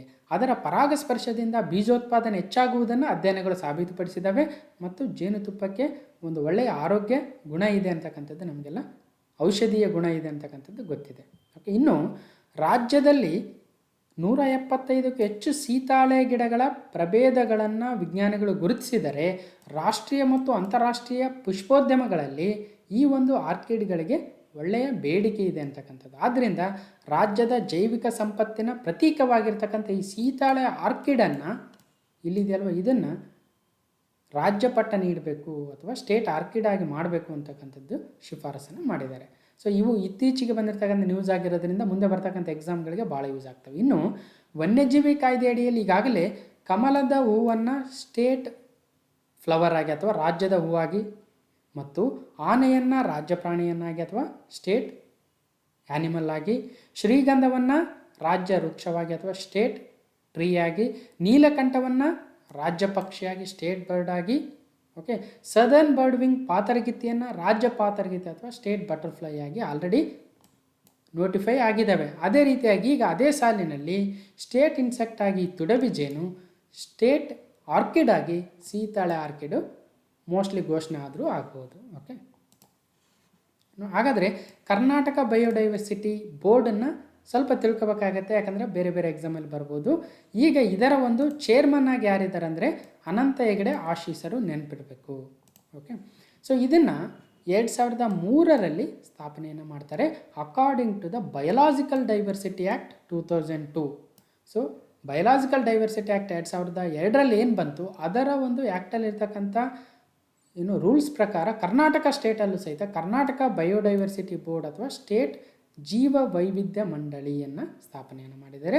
ಯಾಕಂದರೆ 1992ರಲ್ಲಿ ರಿಯೋ ಅರ್ತ್ ಸಮಿಟ್ ಅಂತ ನಡೆಯುತ್ತೆ ಅಥವಾ ರಿಯೋ ಕಾನ್ಫರೆನ್ಸ್ ಅಂತ ನಡೆಯುತ್ತೆ, UNCED ಅಂತ ಕರಿತೀವಿ ಅದನ್ನು, United Nations conference on environment and development ಮೇಲೆ ಬ್ರಾಜಿಲ್ನ ರಿಯೋ ಡಿ ಜನೈರೋದಲ್ಲಿ 1992ರಲ್ಲಿ ನಡೆಯುತ್ತೆ. ಆ ಸಮ್ಮೇಳನದಲ್ಲಿ 3 ಕನ್ವೆನ್ಷನ್ಗಳಾಗ್ತವೆ. ಒಂದು UNCCC, ಇನ್ನೊಂದು UNCCD, ಇನ್ನೊಂದು UNCBD ಅಂತ ಆಗುತ್ತೆ. ಅದೇ 3ನೇದೇ ಕನ್ವೆನ್ಷನ್ ಆನ್ ಬಯೋಲಾಜಿಕಲ್ ಡೈವರ್ಸಿಟಿ ಅಥವಾ UNCBD ಅಂತ ಕರಿತೀವಿ. ಅದರಲ್ಲಿ 196 ದೇಶಗಳು ಸೈನನ್ನಾಗ್ತವೆ. ಅದ್ರ ಪ್ರಕಾರವಾಗಿ ಎಲ್ಲ ದೇಶಗಳಲ್ಲೂ ಬಯೋಡೈವರ್ಸಿಟಿ ಬೋರ್ಡ್ಗಳನ್ನ ಸ್ಥಾಪನೆ ಮಾಡಬೇಕು ಅಥವಾ ಆ್ಯಕ್ಟನ್ನು ತರಬೇಕು ಅಂತ ಹೇಳ್ತಾರೆ. ಅದಕ್ಕೋಸ್ಕರ 2002ರಲ್ಲಿ ನಮ್ಮ ದೇಶದಲ್ಲೂ ಸಹಿತ ಬಯೋಲಾಜಿಕಲ್ ಡೈವರ್ಸಿಟಿ ಆ್ಯಕ್ಟನ್ನು ತರ್ತಾರೆ. ಈ ಒಂದು ಆ್ಯಕ್ಟ್ ಪ್ರಕಾರ ನಮ್ಮ ರಾಜ್ಯದಲ್ಲೂ ಸಹಿತನೂ ಬಯೋಡೈವರ್ಸಿಟಿ ಬೋರ್ಡನ್ನು ಸ್ಥಾಪನೆಯನ್ನು ಮಾಡಿದ್ದಾರೆ. ಓಕೆ, ಸೊ ಇದರ ಉದ್ದೇಶ ಏನಾಗಿರುತ್ತೆ ನೋಡಿ, set up a documentation sustainable use and development of the rich biodiversity of the state. ರಾಜ್ಯದಲ್ಲಿರ್ತಕ್ಕಂಥ ಜೀವ ವೈವಿಧ್ಯವನ್ನು ಕಾಪಾಡಬೇಕು ಮತ್ತು ಸರ್ಕಾರಕ್ಕೆ ಕಾಲಕಾಲಕ್ಕೆ ಸಲಹೆ ಸೂಚನೆಗಳನ್ನು ನೀಡಬೇಕಾಗುತ್ತೆ. ಈ ಒಂದು ಬೋರ್ಡ್ನ ಕೆಲಸ ಆಗಿದೆ. ಸೊ ಅದರಂತೆಯೇ ಈ ಒಂದು ರೆಕಮೆಂಡೇಷನ್ಸನ್ನು ಶಿಫಾರಸುಗಳನ್ನು ಮಾಡಿರ್ತಕ್ಕಂಥದ್ದು. ಓಕೆ, 6ನೇ ಪ್ರಶ್ನೆ, ಕನ್ನಡದ ಹಿರಿಯ ನಟರಾಗಿದ್ದ ವಿಷ್ಣುವರ್ಧನ್ ಅವರ ಸ್ಮಾರಕವನ್ನು ಎಲ್ಲಿ ಸ್ಥಾಪಿಸಲು ಶಂಕುಸ್ಥಾಪನೆಯನ್ನು ಮಾಡಲಾಗಿದೆ? So in which of the following place state government has decided to set up a memorial building of Kannada veteran actor doctor Vishnuvardhan? ಅಂದರೆ ಮೈಸೂರಲ್ಲ ಅವರ ಒಂದು ಸ್ಮಾರಕವನ್ನು ಸ್ಥಾಪಿಸಬೇಕಂತ ನಿರ್ಧಾರವನ್ನು ಮಾಡಿದ್ದಾರೆ. ಬೆಂಗಳೂರಿನಲ್ಲ, ಬಿಡದಿಯಲ್ಲ, ರಾಮನಗರದಲ್ಲ. ಅಂದರೆ ಸರಿಯಾದ ಉತ್ತರ ಮೈಸೂರಿನಲ್ಲಿ ಕನ್ನಡದ ಹಿರಿಯ ನಟರಾಗಿದ್ದ ವಿಷ್ಣುವರ್ಧನ್ ಅವರ ಸ್ಮಾರಕವನ್ನು ಸ್ಥಾಪಿಸಲು ನಿರ್ಧಾರವನ್ನು ಮಾಡಲಾಗಿದೆ. ನೋಡಿ, ವಿಷ್ಣುವರ್ಧನ್ ಸ್ಮಾರಕಕ್ಕೆ ಶಂಕುಸ್ಥಾಪನೆಯನ್ನು ಕೂಡ ಈಗ ನೆರವೇರಿಸಿದ್ದಾರೆ. ಈ ಒಂದು ಶಂಕುಸ್ಥಾಪನೆಯನ್ನು, ಈ ಒಂದು ಸ್ಮಾರಕವನ್ನು ಮೈಸೂರು ತಾಲೂಕಿನ ಆಲಾಳು ಗ್ರಾಮದಲ್ಲಿ ವಿಷ್ಣುವರ್ಧನ್ ಸ್ಮಾರಕ ಭವನ ನಿರ್ಮಾಣಕ್ಕೆ ಆನ್ಲೈನ್ ಮೂಲಕ ಮಂಗಳವಾರ ಭೂಮಿ ಪೂಜೆಯನ್ನು ಮುಖ್ಯಮಂತ್ರಿ ಯಡಿಯೂರಪ್ಪ ಅವರು ನೆರವೇರಿಸಿದರು. ಓಕೆ, ಇದನ್ನು ಸ್ಥಾಪನೆ ಮಾಡ್ತಕ್ಕಂಥದ್ದು, ಕನ್ಸ್ಟ್ರಕ್ಟ್ ಮಾಡ್ತಕ್ಕಂಥದ್ದು ಪೊಲೀಸ್ ವಸತಿ ಗೃಹ ನಿರ್ಮಾಣ ಸಂಸ್ಥೆ 5 ಎಕರೆ ಪ್ರದೇಶದಲ್ಲಿ ಈ ಸ್ಮಾರಕವನ್ನು ನಿರ್ಮಾಣ ಮಾಡ್ತಾ ಇದ್ದಾರೆ. ಇದಕ್ಕೆ ಬಜೆಟಲ್ಲಿ 11 ಕೋಟಿ ರೂಪಾಯಿಗಳ ಹಣವನ್ನು ಕೂಡ ಮೀಸಲಿಡಿಸಿದ್ರು. ಓಕೆ, ಇದನ್ನು ಮೊದಲು ಬೆಂಗಳೂರಲ್ಲಿ ಸ್ಥಾಪನೆ ಮಾಡ್ತಾರೆ ಇವರ ಒಂದು ಸ್ಮಾರಕವನ್ನು ಅಂತ ಇದ್ದರು. ಈಗ ಮೈಸೂರಿಗೆ ಹೋಗಿದೆ, ನೆನ್ಪಿಡ್ಬೇಕು. ಓಕೆ, 7ನೇ ಪ್ರಶ್ನೆ, ಕನ್ನಡ ಸಾಹಿತ್ಯ ಪರಿಷತ್ತು ಕೊಡಮಾಡುವ ಶ್ರೀ ವಿಜಯ ಸಾಹಿತ್ಯ ಪ್ರಶಸ್ತಿ ಈ ವರ್ಷ ಯಾರಿಗೆ ಲಭಿಸಿದೆ? ಹೂ ವನ್ ದ ಶ್ರೀ ವಿಜಯ ಸಾಹಿತ್ಯ award presented by Kannada Sahitya Parishat this year? ಅಂದರೆ ನೋಡಿ, ಶ್ರೀ ವಿಜಯ ಪ್ರಶಸ್ತಿ ಪ್ರಕಟ. ಕನ್ನಡ ಸಾಹಿತ್ಯ ಪರಿಷತ್ತು ಕಾಸಾಪ ಕೊಡಮಾಡುವ ಶ್ರೀ ವಿಜಯ ಸಾಹಿತ್ಯ ಪ್ರಶಸ್ತಿಗೆ ಪ್ರಸಕ್ತ ಸಾಲಿನಲ್ಲಿ ರಾಯಚೂರಿನ ಚಿದಾನಂದ ಸಾಲಿ ಮತ್ತು ಕಾರವಾರದ ಶ್ರೀದೇವಿ ಕೆರೆಮನೆ ಅವರನ್ನು ಆಯ್ಕೆಯನ್ನು ಮಾಡಲಾಗಿದೆ. ಇನ್ನೊಮ್ಮೆ ನೆನ್ಪಿಡಬೇಕು, ಶ್ರೀ ವಿಜಯ ಸಾಹಿತ್ಯ ಪ್ರಶಸ್ತಿಗೆ ರಾಯಚೂರಿನ ಚಿದಾನಂದ ಸಾಲಿಯವರು ಮತ್ತು ಕಾರವಾರದ ಶ್ರೀದೇವಿ ಕೆರೆಮನೆಯವರು ಸೆಲೆಕ್ಟ್ ಆಗಿದ್ದಾರೆ. ಇದು 45 ವರ್ಷದ ಒಳಗಿರ್ತಕ್ಕಂಥ ಸಾಹಿತಿಗಳಿಗೆ ನೀಡ್ತಕ್ಕಂಥ ಪ್ರಶಸ್ತಿ ಆಗುತ್ತೆ. ಒಂದು ಫಲಕವನ್ನು ಒಳಗೊಂಡಿದೆ ಮತ್ತು 60,000 ರೂಪಾಯಿಯ ನಗದು ಬಹುಮಾನವನ್ನು ಒಳಗೊಂಡಿರುತ್ತೆ. 8ನೇ ಪ್ರಶ್ನೆ, ರೈತರು ತಾವು ಬೆಳೆದ ಬೆಳೆಯ ಸಮೀಕ್ಷೆಯನ್ನು ತಾವೇ ಮಾಡಲು ಅನುಕೂಲ ಮಾಡಿಕೊಡುವ ಯಾವ ಮೊಬೈಲ್ ಅಪ್ಲಿಕೇಶನನ್ನು ರಾಜ್ಯ ಕೃಷಿ ಇಲಾಖೆಯು ಬಿಡುಗಡೆ ಮಾಡಿದೆ? What is the name of the mobile application developed by the state government to assist the farmers in field and crop survey? ಅಂದರೆ ನೋಡಿ, ಬೆಳೆ ದರ್ಶಕ ಅಪ್ಲಿಕೇಶನ್ನ, ಬೆಳೆ ಸಮೀಕ್ಷೆ ಅಪ್ಲಿಕೇಶನ್ನ, ರೈತ ಮಿತ್ರ ಅಪ್ಲಿಕೇಶನ್ನ, ರೈತ ಬೆಳೆ ಅಪ್ಲಿಕೇಶನ್ನ. ಅಂದರೆ ಇಲ್ಲಿ ನೋಡಿ, ರೈತರು ತಾವು ಬೆಳೆದಿರ್ತಕ್ಕಂಥ ಬೆಳೆಯನ್ನು ಆ ಒಂದು ಅಪ್ಲಿಕೇಶನನ್ನು ಮೊಬೈಲಲ್ಲಿ ಡೌನ್ಲೋಡ್ ಮಾಡಿಕೊಂಡು ಅದರಿಂದನೇ ತಾವೇ ಒಂದು ಸರ್ವೆಯನ್ನು ಮಾಡಿಬಿಡ್ಬೋದು. ಸೊ ಅಂಥ ಒಂದು ಅಪ್ಲಿಕೇಶನನ್ನು ಬಿಟ್ಟಿದ್ದಾರೆ ರಾಜ್ಯದ ಕೃಷಿ ಇಲಾಖೆಯವರು. ಸೊ ಹಾಗಾದರೆ ಯಾವ ಮೊಬೈಲ್ ಅಪ್ಲಿಕೇಶನ್ ಅದು ಅಂದರೆ ಸರಿಯಾದ ಉತ್ತರ ಆಪ್ಷನ್ ಎ ಆಗುತ್ತೆ. ಬೆಳೆ ದರ್ಶಕ್ ಅಪ್ಲಿಕೇಶನ್ ಅಂತಕ್ಕಂಥ ಅಪ್ಲಿಕೇಶನನ್ನು, ಮೊಬೈಲ್ ಆ್ಯಪನ್ನು ಬೆಳೆ ಸಮೀಕ್ಷೆ ಮಾಡೋದಕ್ಕೆ ರಾಜ್ಯ ಸರ್ಕಾರ ಬಿಡುಗಡೆ ಮಾಡಿದೆ. ಇಲ್ಲಿ ನೋಡಿ, ಭಾರತದ ಇತಿಹಾಸದಲ್ಲಿಯೇ ಕರ್ನಾಟಕ ಕೃಷಿ ಇಲಾಖೆಯ ದಿಟ್ಟ ಹೆಜ್ಜೆ ಆಗುತ್ತೆ. ನಿರೀಕ್ಷೆಗೂ ಮೀರಿ ದಾಖಲೆ ಪ್ರಮಾಣದಲ್ಲಿ 1 ಕೋಟಿ ದಾಟಿದೆ ಬೆಳೆ ಸಮೀಕ್ಷೆ ಅಪ್ಲೋಡು. ಸೊ ಇದನ್ನು ಏನು ಮಾಡಬೇಕಾಗುತ್ತೆ, ನಮ್ಮ ಮೊಬೈಲ್ಗಳಲ್ಲಿ ನಾವು ಬೆಳೆ ದರ್ಶಕ್ ಆ್ಯಪ್ ಅಂತ ಟೈಪ್ ಮಾಡಿದರೆ ಗೂಗಲ್ ಪ್ಲೇಸ್ಟೋರಲ್ಲಿ ಆ ಒಂದು ಆ್ಯಪ್ ಬರುತ್ತೆ, ಅದನ್ನು ಇನ್ಸ್ಟಾಲ್ ಮಾಡ್ಕೋಬೇಕು. ಇನ್ಸ್ಟಾಲ್ ಮಾಡಿಕೊಂಡು ಅದರಲ್ಲಿ ನಮ್ಮ ಒಂದು ಜಿಲ್ಲೆ ಯಾವುದು, ತಾಲೂಕು ಯಾವುದು, ಹೋಬಳಿ ಯಾವುದು ಮತ್ತು ನಮ್ಮ ಹಳ್ಳಿಯನ್ನು ಸೆಲೆಕ್ಟ್ ಮಾಡಿಕೊಂಡ್ರೆ ಅಲ್ಲಿ ಸರ್ವೆ ನಂಬರ್ ಕೇಳುತ್ತೆ. ಆ ಸರ್ವೆ ನಂಬರ್ ಹಾಕಿದ ನಂತರ ಇಸ್ಸಾ ಅಂತ ಕೇಳುತ್ತೆ. ನಮಗೆ ಗೊತ್ತಿರಬೇಕು ಸರ್ವೆ ನಂಬರು ಎಕ್ಸ್ ಆದರೆ ಅದರ ನಂತರ 1x/2 ಅಂತ ಇರುತ್ತಲ್ವ, ಇದನ್ನು ಇಸ್ಸಾ ಅಂತ ಕರಿತೀವಿ ಅಲ್ವಾ. ಸೊ ಆ ಇಸ್ಸಾವನ್ನು ಸರಿಯಾಗಿ ಚಾಯ್ಸ್ ಮಾಡಿದರೆ ಕೊನೆಗೆ ನಮ್ಮ ಡೀಟೇಲ್ಸ್ ಬರುತ್ತೆ. ನಾನು ಈ ಒಂದು ಅಪ್ಲಿಕೇಶನ್ನ ನನ್ನ ಮೊಬೈಲಲ್ಲಿ ಹಾಕ್ಕೊಂಡು ನಮ್ಮ ಹೊಲದ ಡೀಟೇಲ್ಸ್ ಸರ್ವೆ ಆಗಿದೆ ಇಲ್ಲ ಅಂತಕ್ಕಂಥ ಡೀಟೇಲ್ಸನ್ನು ನಾನು ಚೆಕ್ ಮಾಡಿದೆ. ಅದೇ ರೀತಿಯಾಗಿ ಈ ಒಂದು ಬೆಳೆ ದರ್ಶಕ ಆ್ಯಪನ್ನು ನೀವು ಹಾಕ್ಕೊಂಡು ಟ್ರೈ ಮಾಡ್ಬೋದು, ಅಥವಾ ಯಾರಿಗೆ ಗೊತ್ತಿಲ್ವೋ ಅವ್ರಿಗೆ ನೀವು ಇನ್ಫಾರ್ಮ್ ಕೊಡು ಮಾಡ್ಬೋದು. ಇಲ್ಲಿ ನೋಡಿ, ರೈತ ಬಾಂಧವರು ತಮ್ಮ ನೆರೆಹೊರೆಯ ಎಲ್ಲ ರೈತರಿಗೂ ಮಾಹಿತಿಯನ್ನು ತಲುಪಿಸಲು ಮತ್ತು ಈ ಸದಾವಕಾಶವನ್ನು ಬಳಸಿಕೊಳ್ಳಲು ಕೋರಿದೆ ಅಂತಕ್ಕಂಥದ್ದು. ಇಲ್ಲಿ ಜನರಲ್ ನಾಲೆಜ್ಗೆ ಪ್ರಿಪೇರ್ ಆಗೋದ್ರ ಜೊತೆಗೆ ಈ ಒಂದು ಕೆಲಸವನ್ನು ಸಹಿತ ನಾವು ಮಾಡ್ಬೋದು ಅಲ್ವ. ಪ್ಲೇಸ್ಟೋರಲ್ಲಿ ಹೋಗೋದು, ಡೌನ್ಲೋಡ್ ಮಾಡ್ಕೊಳ್ಳೋದು, ಸರ್ವೆಯನ್ನು ಮಾಡೋದು. ಮಾಡಿದರೆ ಏನು ಉದ್ದೇಶ, ಏನು ಉಪಯೋಗ ಆಗುತ್ತೆ ಇದರಿಂದ ಅಂದರೆ, ಇಲ್ಲಿ ನೋಡಿ, ರೈತರ ಪಹಣಿಗಳಲ್ಲಿ ನಮೂದಾಗಿರುವ ಬೆಳೆ ಮಾಹಿತಿಯಲ್ಲಿ ನಿಖರತೆ ತರುವ ಸಲುವಾಗಿ ಈ ಆಡಳಿತ ಇಲಾಖೆ ವತಿಯಿಂದ ಬೆಳೆ ಸಮೀಕ್ಷೆ ಆ್ಯಪ್ ಅಭಿವೃದ್ಧಿಪಡಿಸಲಾಗಿದೆ. ಇದರಿಂದ ಏನೇನಾಗುತ್ತೆ, ಕನಿಷ್ಠ ಬೆಂಬಲ ಬೆಲೆ ಘೋಷಣೆ ಮಾಡೋದಕ್ಕೆ ಯೂಸ್ ಆಗುತ್ತೆ. ಬೆಳೆ ನಷ್ಟ ಆದಾಗ ಪರಿಹಾರವನ್ನು ಕೊಡೋದಕ್ಕೆ, ಯಾವ ಬೆಳೆ ಆಗುತ್ತೆ ಅಂತ ನಾವು ಸರ್ವೆ ಮಾಡಿ ಹಾಕಿರ್ತೀವಲ್ವ ಅದ್ರ ಮೇಲೆ ನಷ್ಟ ಪರಿಹಾರವನ್ನು ಕೊಡ್ಬೋದು. ಬೆಳೆ ವಿಮೆ ಇನ್ಶೂರೆನ್ಸ್ ಮಾಡಿಸಿದಾಗಲೂ ಕಾಲಕಾಲಕ್ಕೆ ಬೆಳೆ ಯಾವ ರೀತಿಯಾಗಿತ್ತು ಅಂತ, ಮತ್ತು ಬೆಳೆ ಸಾಲ ಮತ್ತು ಕೃಷಿ, ತೋಟಗಾರಿಕೆ, ರೇಷ್ಮೆ ಇಲಾಖೆಯ ಬೇರೆ ಬೇರೆ ಯೋಜನೆಗಳೇನಿದಾವೋ ಅವುಗಳ ಎಲ್ಲ ಒಂದು ಯೋಜನೆಗಳನ್ನು ರೈತರಿಗೆ ತಲುಪಿಸೋದಕ್ಕೆ ಸಹಕಾರಿ ಆಗುತ್ತೆ ಈ ಒಂದು ಬೆಳೆ ದರ್ಶಕ ಆ್ಯಪಿಂದ. ಓಕೆ, ನೆಕ್ಸ್ಟು 9ನೇ ಪ್ರಶ್ನೆ. ಕೇಂದ್ರ ಸರ್ಕಾರ ಹೊಸ ಸಂಸತ್ ಭವನವನ್ನು ನಿರ್ಮಿಸಲು ನಿರ್ಧರಿಸಿದ್ದು ಅದರ ಟೆಂಡರ್ ಪ್ರಕ್ರಿಯೆಯಲ್ಲಿ ಆಯ್ಕೆಯಾದ ಸಂಸ್ಥೆ ಯಾವುದು? ನೋಡಿ, ಹೊಸ ಸಂಸತ್ ಭವನವನ್ನು, ಹೊಸ ಪಾರ್ಲಿಮೆಂಟನ್ನು ನಿರ್ಮಿಸಬೇಕು ಅಂತ ಕೇಂದ್ರ ಸರ್ಕಾರ ನಿರ್ಧಾರವನ್ನು ಮಾಡಿದೆ. ನಾವು ಹಿಂದೆ ಯಾವುದೋ ಒಂದು ಕರೆಂಟ್ ಇವೆಂಟ್ಸಲ್ಲೇ ಓದಿದ್ವಿ. ಈಗ ಅದನ್ನು ಯಾವ ಒಂದು ಸಂಸ್ಥೆ ಆ ಒಂದು ನಿರ್ಮಾಣದ ಜವಾಬ್ದಾರಿಯನ್ನು ಹೊರ್ತಾ ಇದೆ, ಅಥವಾ ಟೆಂಡರ್ ಪ್ರಕ್ರಿಯೆಯಲ್ಲಿ ಯಾವ ಒಂದು ಸಂಸ್ಥೆ ಆಯ್ಕೆಯಾಗಿದೆ ಅಂದರೆ, the central government has decided to build a new parliament house. Which of the following company has been selected in the final tender process ಅಂತ. ಏನು ಟಾಟಾದವರು ಈ ಒಂದು ಪ್ರಕ್ರಿಯೆಯಲ್ಲಿ ಪಾಸಾಗಿದ್ದಾರಾ, ಅಥವಾ ರಿಲಯನ್ಸ್ ಅವರು ಈ ಒಂದು ನಿರ್ಮಾಣ ಜವಾಬ್ದಾರಿಯನ್ನು ಹೊರ್ತಾ ಇದ್ದಾರಾ, ಅದಾನಿ ಗ್ರೂಪಾ, L&Tನ ಅಂದರೆ ಸರಿಯಾದ ಉತ್ತರ ಟಾಟಾ ಗ್ರೂಪು ಈ ಒಂದು ಟೆಂಡರ್ ಪ್ರಕ್ರಿಯೆಯನ್ನು ಆಯ್ಕೆಯಾಗಿದೆ. ಈ ಒಂದು ಪ್ರಕ್ರಿಯೆಯಲ್ಲಿ ನೋಡಿ, ಇದು ಹಳೆಯ ಒಂದು ಸಂಸತ್ ಭವನ, ಈ ರೀತಿಯಾಗಿರ್ತಕ್ಕಂಥ ಒಂದು ಸಂಸತ್ ಭವನವನ್ನು ನಿರ್ಮಿಸಬೇಕಾಗಿರ್ತಕ್ಕಂಥದ್ದು. ಸೊ ಈಗ ಟಾಟಾದವರು ಅದರ ಜವಾಬ್ದಾರಿಯನ್ನು ಹೊರ್ತಾ ಇದ್ದಾರೆ. Tata wins a bid to build a new parliament building. ಯಾಕೆ ಈ ಒಂದು ಹೊಸದಾಗಿರ್ತಕ್ಕಂಥ ಪಾರ್ಲಿಮೆಂಟನ್ನು, ಸಂಸತ್ ಭವನವನ್ನು ನಿರ್ಮಾಣ ಮಾಡಬೇಕು ಅಂದರೆ, ನೋಡಿ, 1927ರಲ್ಲಿ ಈ ಒಂದು ಕಟ್ಟಡವನ್ನು ಉದ್ಘಾಟನೆಯನ್ನು ಮಾಡಿದ್ರು. ಇಲ್ಲಿದೆ ಸಂಸತ್ ಭವನ. ಓಕೆ, ಇದು ರಾಷ್ಟ್ರಪತಿ ಭವನ, ಇದು ಇಂಡಿಯಾ ಗೇಟ್. ಸೊ ಇವೆರಡರ ಮಧ್ಯೆ ಇರ್ತಕ್ಕಂಥದ್ದು ಇಲ್ಲಿ ನೋಡಿ, ಇದು ರಾಜ್ಪಥ್, ನಮ್ಮ ರಿಪಬ್ಲಿಕ್ ಡೇ ಪರೇಡ್ ನಡೆಯುತ್ತಲ್ವ, ಸೊ ಇದು ರಾಜ್ಪಥ್ ಆಗುತ್ತೆ. ಓಕೆ, ಸೊ ಇಲ್ಲಿ ಯಾಕೆ ಹೊಸ ಒಂದು ಸಂಸತ್ ಭವನವನ್ನು ನಿರ್ಮಾಣ ಮಾಡಬೇಕು ಅಂದರೆ, ಈಗ ಲೋಕಸಭಾ ಕ್ಷೇತ್ರಗಳ ಮರು ವಿಂಗಡಣೆ ಮಾಡಬೇಕಾಗತ್ತೆ ಮತ್ತು ಹೊಸ ಒಂದು ಜನಗಣತಿಯ ಪ್ರಕಾರ. ಸೊ ಆಗ ಈಗ ಸದ್ಯ ಇರ್ತಕ್ಕಂಥ ಸಂಸತ್ ಭವನದಲ್ಲಿ ಸೀಟುಗಳು ಸಾಕಾಗೋದಿಲ್ಲ, ಆಗ ಲೋಕಸಭಾ ಸದಸ್ಯರ ಸಂಖ್ಯೆ ಜಾಸ್ತಿ ಆಗ್ಬೋದು. ಸೊ ಅದಕ್ಕೋಸ್ಕರ ಹೊಸ ಒಂದು ಕಟ್ಟಡವನ್ನು ನಿರ್ಮಾಣ ಮಾಡಬೇಕು ಅಂತ ಕೇಂದ್ರ ಸರ್ಕಾರ ಉದ್ದೇಶವನ್ನು ಇಟ್ಕೊಂಡಿತ್ತು.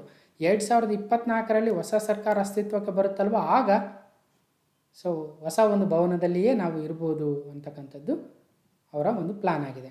ಸೊ ಹಾಗಾದರೆ ಈ ಒಂದು ಬಿಡ್ಡಿಂಗನ್ನು ಈಗ ಟಾಟಾದವರು ಗೆದ್ದಿದ್ದಾರೆ, ಈಗ ಅವರು ಕನ್ಸ್ಟ್ರಕ್ಟ್ ಮಾಡ್ತಾರೆ. ಯಾವ ರೀತಿಯಾಗಿರುತ್ತೆ ಅದು? ಸೊ ಇದರಲ್ಲಿ ಕೆಲವೊಂದು ಕಟ್ಟಡಗಳನ್ನು ಕೆಡವುತ್ತಾರಂತೆ, ಇನ್ನಷ್ಟು ಕಟ್ಟಡಗಳನ್ನು ಹಾಗೆ ಉಳಿಸ್ಕೊಳ್ತಾರೆ. ಇಲ್ಲಿ ನೋಡಿ, ಈ ಒಂದು ಕಲರಲ್ಲಿರ್ತಕ್ಕಂಥ ರೈಲು ಭವನ, ಕೃಷಿ ಭವನ, ಶಾಸ್ತ್ರಿ ಭವನ ಇವೆಲ್ಲವನ್ನು ಕೆಡವಿ ಅಲ್ಲಿ ಹೊಸ ಒಂದು ಬಿಲ್ಡಿಂಗ್ಗಳನ್ನು ನಿರ್ಮಾಣ ಮಾಡಬೇಕು ಅಂತಕ್ಕಂಥದ್ದು ಅವರ ಉದ್ದೇಶವಾಗಿದೆ. ಓಕೆ, ಸೊ ಆ ನಂತರ ಏನಾಗಿರುತ್ತೆ, ಇಲ್ಲಿ ನೋಡಿ, ಇಲ್ಲಿ ರಾಷ್ಟ್ರಪತಿ ಭವನ ಇದೆ.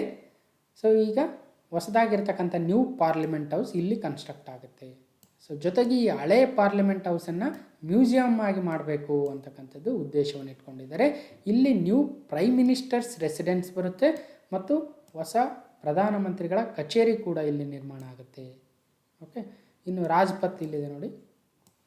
ಸೊ ಇದು ಇಂಡಿಯಾ ಗೇಟು, ಇದು ರಾಷ್ಟ್ರಪತಿ ಭವನ, ಇದ್ರ ಮಧ್ಯೆ ರಾಜ್ಪಥ್ ಬರುತ್ತೆ. ಓಕೆ, ಸೊ ಇಷ್ಟು ತಿಳ್ಕೊಬೇಕಾಗುತ್ತೆ. ಸೊ 10ನೇ ಪ್ರಶ್ನೆ, 2020ರಲ್ಲಿ ವಿಶ್ವದಲ್ಲಿ ಅತಿ ಹೆಚ್ಚು ಸಂಭಾವನೆ ಪಡೆಯುವ ಫುಟ್ಬಾಲ್ ಆಟಗಾರ ಯಾರು? ಅಂದರೆ ಜಾಸ್ತಿ ಒಂದು ಸಂಭಾವನೆಯನ್ನು, ಈಗ IPL ನಡೀತಾ ಇದೆ, ನಿಮಗೆಲ್ಲ ಗೊತ್ತಿರುತ್ತೆ. ಸೊ ಜಾಸ್ತಿ ಸಂಭಾವನೆ ಪಡಿತಕ್ಕಂಥ ಆಟಗಾರ ಯಾರು ಅಂತ ಅಲ್ವಾ? So who is the highest paid footballer in the world in year 2020 ಅಂದರೆ ಅದು ಲಿಯೋನೆಲ್ ಮೆಸ್ಸಿನ, ಕ್ರಿಸ್ಟಿಯಾನೋ ರೊನಾಲ್ಡೋನ, ನೇಮಾರ್ ಜೂನಿಯರ ಅಥವಾ ಕೇಲಿಯನ್ ಎಂಬಾಪೆನ? ಅಂದರೆ ಸರಿಯಾದ ಉತ್ತರ ನೋಡಿ, ಅರ್ಜೆಂಟೈನಾದ ಲಿಯೋನೆಲ್ ಮೆಸ್ಸಿ ಅವರು ವಿಶ್ವದಲ್ಲಿ ಅತಿ ಹೆಚ್ಚು ಸಂಭಾವನೆಯನ್ನು ಪಡಿತಕ್ಕಂಥ ಫುಟ್ಬಾಲ್ ಆಟಗಾರ ಆಗಿದ್ದಾರೆ. ಇವರೇ ನೋಡಿ, ಲಿಯೋನೆಲ್ ಮೆಸ್ಸಿ. ಇವರು ಬಾರ್ಸಿಲೋನಾ ಪರ ಆಡ್ತಾರೆ. ಅವರಿಗೆ 98 ಮಿಲಿಯನ್ ಯೂರೋಸ್ ಒಂದು ವರ್ಷಕ್ಕೆ ಕೊಡ್ತಾ ಇದ್ದಾರೆ.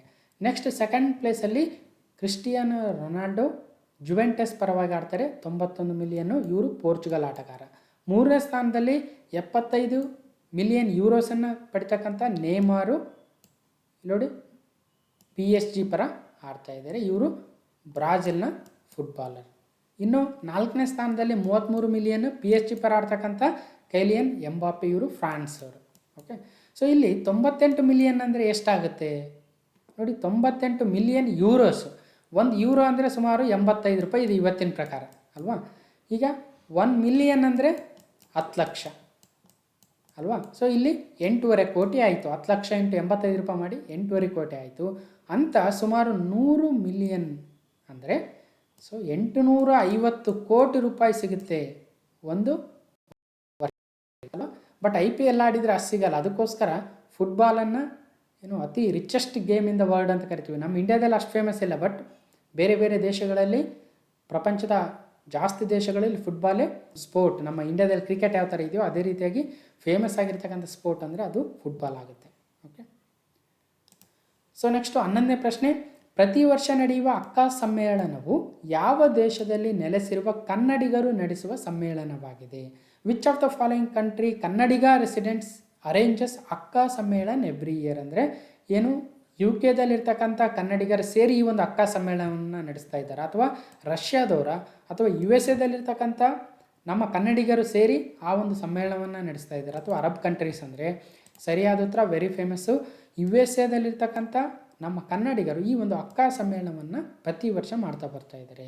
ಸೊ ಅಕ್ಕಾ ಅಂದರೆ association of Kannada ಕೂಟಾಸ್ of America ಅಕ್ಕಾ ಆಗುತ್ತೆ. ಓಕೆ, ಸೊ ಈ ಒಂದು ಸಮ್ಮೇಳನವನ್ನು ನಮ್ಮ ಮುಖ್ಯಮಂತ್ರಿಗಳು ಇಲ್ಲಿಂದನೇ ಅಂದರೆ ವರ್ಚುವಲ್ ಸಮ್ಮೇಳನವನ್ನು ಉದ್ಘಾಟನೆಯನ್ನು ಮಾಡಿದರು. ಅಕ್ಕನ ಸೇವೆಗೆ ಮುಖ್ಯಮಂತ್ರಿ ಮೆಚ್ಚುಗೆ, ವಿಶ್ವ ಕನ್ನಡ ವರ್ಚುವಲ್ ಸಮ್ಮೇಳನ ಉದ್ಘಾಟನೆ, DCM ಕೂಡ ಭಾಗಿ. ಓಕೆ, 12ನೇ ಪ್ರಶ್ನೆ, ನಮ್ಮ ರಾಜ್ಯದ ಮೊದಲ ಕಿಸಾನ್ ರೈಲು ಯಾವ ಪ್ರದೇಶಗಳ ನಡುವೆ ಆರಂಭವಾಯಿತು? Okay, Karnataka States first Kisan rail has been started between which of the following cities? ಇಲ್ಲಿ ನೋಡಿ, ಕಿಸಾನ್ ರೈಲೇ ಬೇರೆ, ರೋರೋ ರೈಲೇ ಬೇರೆ ಆಗುತ್ತೆ. ಓಕೆ, ಹಾಗಾದರೆ ಕಿಸಾನ್ ರೈಲು ಅಂದರೆ ಕೊಳೆತು ಹೋಗಬಹುದಾಗಿರ್ತಕ್ಕಂಥ ಆಹಾರ ವಸ್ತುಗಳು ಅಥವಾ ಹೂಗಳು, ತರಕಾರಿ, ಹಣ್ಣುಗಳನ್ನು ತೆಗೆದುಕೊಂಡು ಒಂದು ರಾಜ್ಯದಿಂದ ಇನ್ನೊಂದು ರಾಜ್ಯಕ್ಕೆ ಎಕ್ಸ್ಪೋರ್ಟ್ ಮಾಡ್ತಕ್ಕಂಥ ರೈಲುಗಳು ಕಿಸಾನ್ ರೈಲುಗಳಾಗ್ತವೆ. ಕೇಂದ್ರ ಸರ್ಕಾರದ ಒಂದು ಅಸೋಸಿಯೇಷನಲ್ಲಿ ನಡೆಸ್ತಾ ಇದ್ದಾರೆ.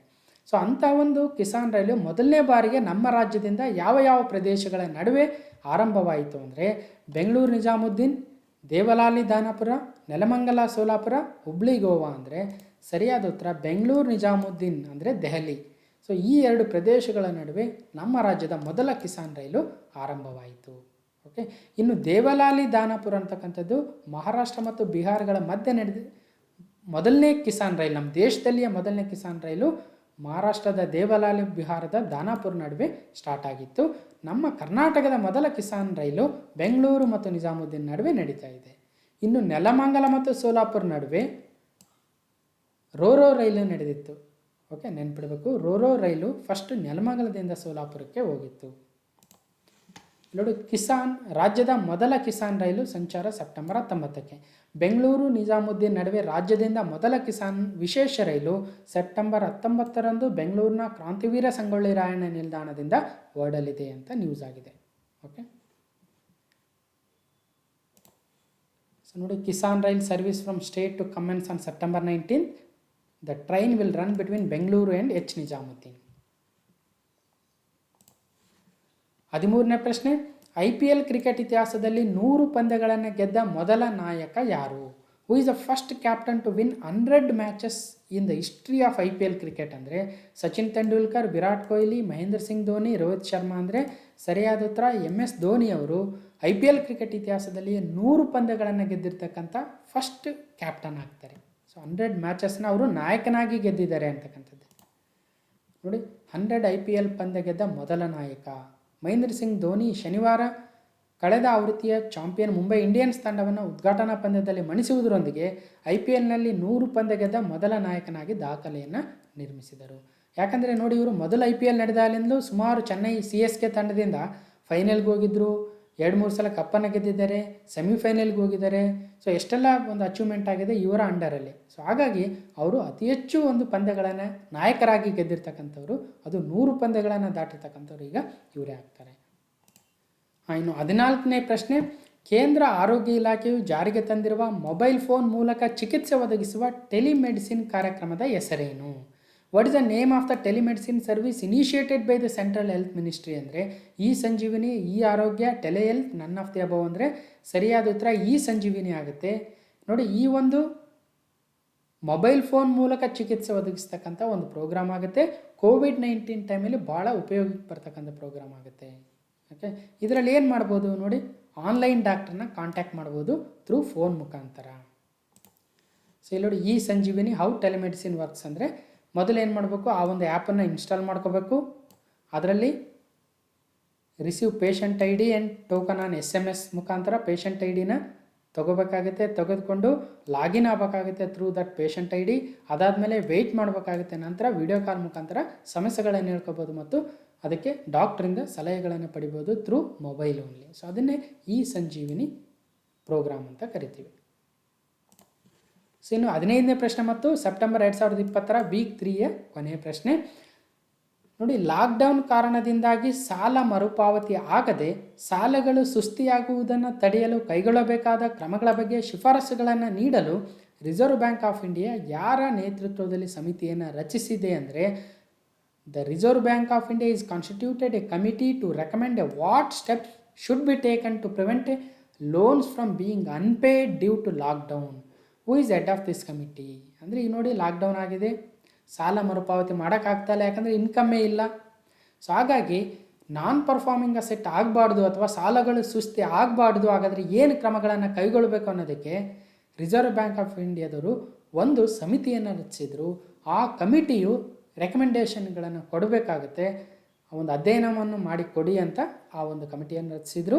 ಆ ಸಮಿತಿಯ ಹೆಡ್ ಯಾರು ಅಥವಾ ನೇತೃತ್ವವನ್ನು ಯಾರು ವಹಿಸ್ಕೊಂಡಿದ್ದಾರೆ ಅಂದರೆ ರಜನೀಶ್ ಕುಮಾರ್, ನಿರ್ಮಲಾ ಸೀತಾರಾಮನ್, KV ಕಾಮತ್, ಅಮಿತ್ ಶಾ ಅಂದರೆ ಸರಿಯಾದ ಉತ್ತರ KV ಕಾಮತ್ ಅವರು ಈ ಒಂದು ಕಮಿಟಿಯ ನೇತೃತ್ವವನ್ನು ವಹಿಸ್ಕೊಂಡಿದ್ದಾರೆ. ಇವರು ICICI ಬ್ಯಾಂಕ್ ಏನಿದೆಯಾ ಅದರ ಒಂದು CEO ಆಗಿದ್ದರು ಮತ್ತು former chief new development bank ಏನಿದೆಯೋ ಬ್ರಿಕ್ಸ್ ಸ್ಥಾಪನೆ ಮಾಡಿರ್ತಕ್ಕಂಥ ಅದರ ಒಂದು ಚೀಫ್ ಕೂಡ ಆಗಿದ್ದರು.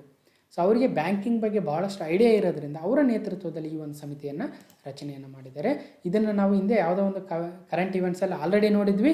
ಸುಸ್ತಿ ತಡೆಗೆ ಕಾಮತ್ ನೇತೃತ್ವದಲ್ಲಿ ಸಮಿತಿ.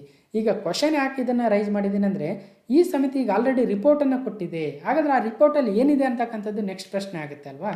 ಸೊ ಕೊರೋನಾ ವೈರಾಣುವಿನಿಂದ ಕಾರಣದಿಂದಾಗಿ ಕೆಲವು ಸಾಲಗಳು ಸುಸ್ತಿಯಾಗುವುದನ್ನು ತಡೆಯಲು ಕ್ರಮಗಳನ್ನು ಸೂಚಿಸುವಂತೆ ಕೋರಿ ಭಾರತೀಯ reserve bank RBI KV Kamath ಅವರ ನೇತೃತ್ವದಲ್ಲಿ ತಜ್ಞರ ಸಮಿತಿಯನ್ನು ರಚಿಸಿದೆ. ಅವರು 30 ದಿನಗಳ ಒಳಗಾಗಿ ಶಿಫಾರಸುಗಳನ್ನು ಸಲ್ಲಿಸಿ ಅಂತ ಹೇಳಿದರು RBI ಅವರು.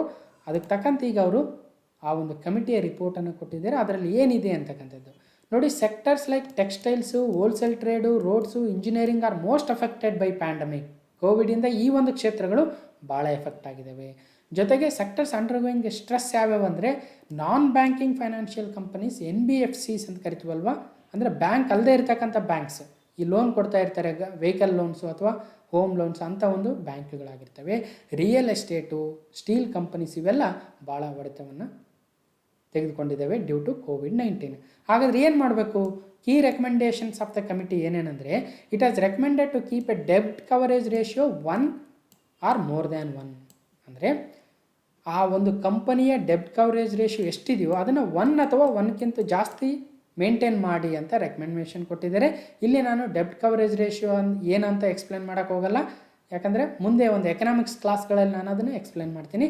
It suggest lenders should consider a total outstanding liabilities, total debt, current ratio, the average debt service coverage ರೇಷಿಯೋಗಳನ್ನು ತೆಗೆದುಕೊಳ್ಬೇಕು. ಅವುಗಳನ್ನು ನೋಡಿ ಸಾಲವನ್ನು ಕೊಡಬೇಕು, ಸಾಲ ನೀಡ್ತಕ್ಕಂಥ ಕಂಪನಿಗಳು ಅಂತ ಸಜೆಷನ್ ಕೊಡ್ತಾ ಇದ್ದಾರೆ. ಸೊ ನೋಡಿ, ಅಗೇನ್ ಟೋಟಲ್ ಔಟ್ಸ್ಟ್ಯಾಂಡಿಂಗ್ ಲಯಬಿಲಿಟೀಸ್ ಅಂದರೆ ಆ ಒಂದು ಕಂಪನಿಯ ಒಟ್ಟು ಸಾಲ ಎಷ್ಟಿದೆ, ಟೋಟಲ್ ಡೆಬ್ಟ್ ಎಷ್ಟಿದೆ ಮತ್ತು ಕರೆಂಟ್ ರೇಷಿಯೋ ಎಷ್ಟಿದೆ. ಸೊ ಅವುಗಳನ್ನೆಲ್ಲ ನಾವು ಎಕನಾಮಿಕ್ಸ್ ಕ್ಲಾಸಲ್ಲಿ ಡಿಸ್ಕಸ್ ಮಾಡೋಣ. ಓಕೆ, ಆಮೇಲೆ financial state of the company prior to ಕೋವಿಡ್-19 ಏನಿತ್ತು, ಆ ಒಂದು ಕಂಪನಿಯ ಫೈನಾನ್ಷಿಯಲ್ ಸ್ಟಾಟಸ್ ಕೋವಿಡ್ ಬರೋಕ್ಕಿಂತ ಮುಂಚೆ ಆಗಿನ ಒಂದು ಕಂಪನಿಯ ಸ್ಟಾಟಸನ್ನು ನೋಡಿ ರೀಸ್ಟ್ರಕ್ಚರ್ ಮಾಡಿ ಲೋನ್ಗಳನ್ನ ಅಂತ ಈ ಒಂದಷ್ಟು ರೆಕಮೆಂಡೇಷನ್ಗಳನ್ನು ಕೆ ವಿ ಕಾಮತ್ ಅವರ ಕಮಿಟಿ ಕೊಟ್ಟಿದೆ RBIಗೆ. ಓಕೆ, ಸೊ ಹೀಗೆ ಸೆಪ್ಟೆಂಬರ್ 2020 ವೀಕ್ 3ಯ 15 ಪ್ರಮುಖ ಪ್ರಶ್ನೆಗಳನ್ನು ನಾವು ಡಿಸ್ಕಸ್ ಮಾಡಿದ್ವಿ. ಓಕೆ, ಸೊ ಇವು ಯೂಸ್ಫುಲ್ ಆಗ್ಬೋದು ಮುಂದೆ ಬರ್ತಕ್ಕಂಥ ಹಲವಾರು ಎಕ್ಸಾಮ್ಗಳಿಗೆ. ಹಾಗೆ ವೀಕ್ 4ಅಲ್ಲೂ ಸಹಿತ ಅನದರ್ 15-20 ಕ್ವಶನ್ಸ್ ತೆಗೆದುಕೊಂಡು ಬಂದು ನಿಮ್ಮ ಜೊತೆ ಡಿಸ್ಕಸ್ ಮಾಡ್ತೀನಿ. So again I am reminding you, weekly 2 videos ನಾನು ಹೇಳ್ತೀನಿ, ಒಂದು ವೆಡ್ನೆಸ್ಡೇ, ಇನ್ನೊಂದು ಸಂಡೇ. ಓಕೆ, ಸೊ ಅದು ಬಿಟ್ಟರೆ ಕ್ವಿಕ್ ಅಪ್ಡೇಟ್ಸ್ ಏನಿರ್ತೋ ಅವುಗಳನ್ನು ಸಹಿತ ನಾನು ಅಪ್ಲೋಡ್ ಮಾಡ್ತೀನಿ. ಸೊ ಹೀಗೆ ಈ ಒಂದು ವಿಡಿಯೋನ ಕಂಪ್ಲೀಟಾಗಿ ನೋಡಿರ್ತಕ್ಕಂಥ ಎಲ್ರಿಗೂ ಧನ್ಯವಾದಗಳು. ಮತ್ತೆ ಮುಂದಿನ ವಿಡಿಯೋದಲ್ಲಿ ಸಿಗ್ತೀನಿ ಅಂತ ಹೇಳ್ತಾ ಥ್ಯಾಂಕ್ ಯು.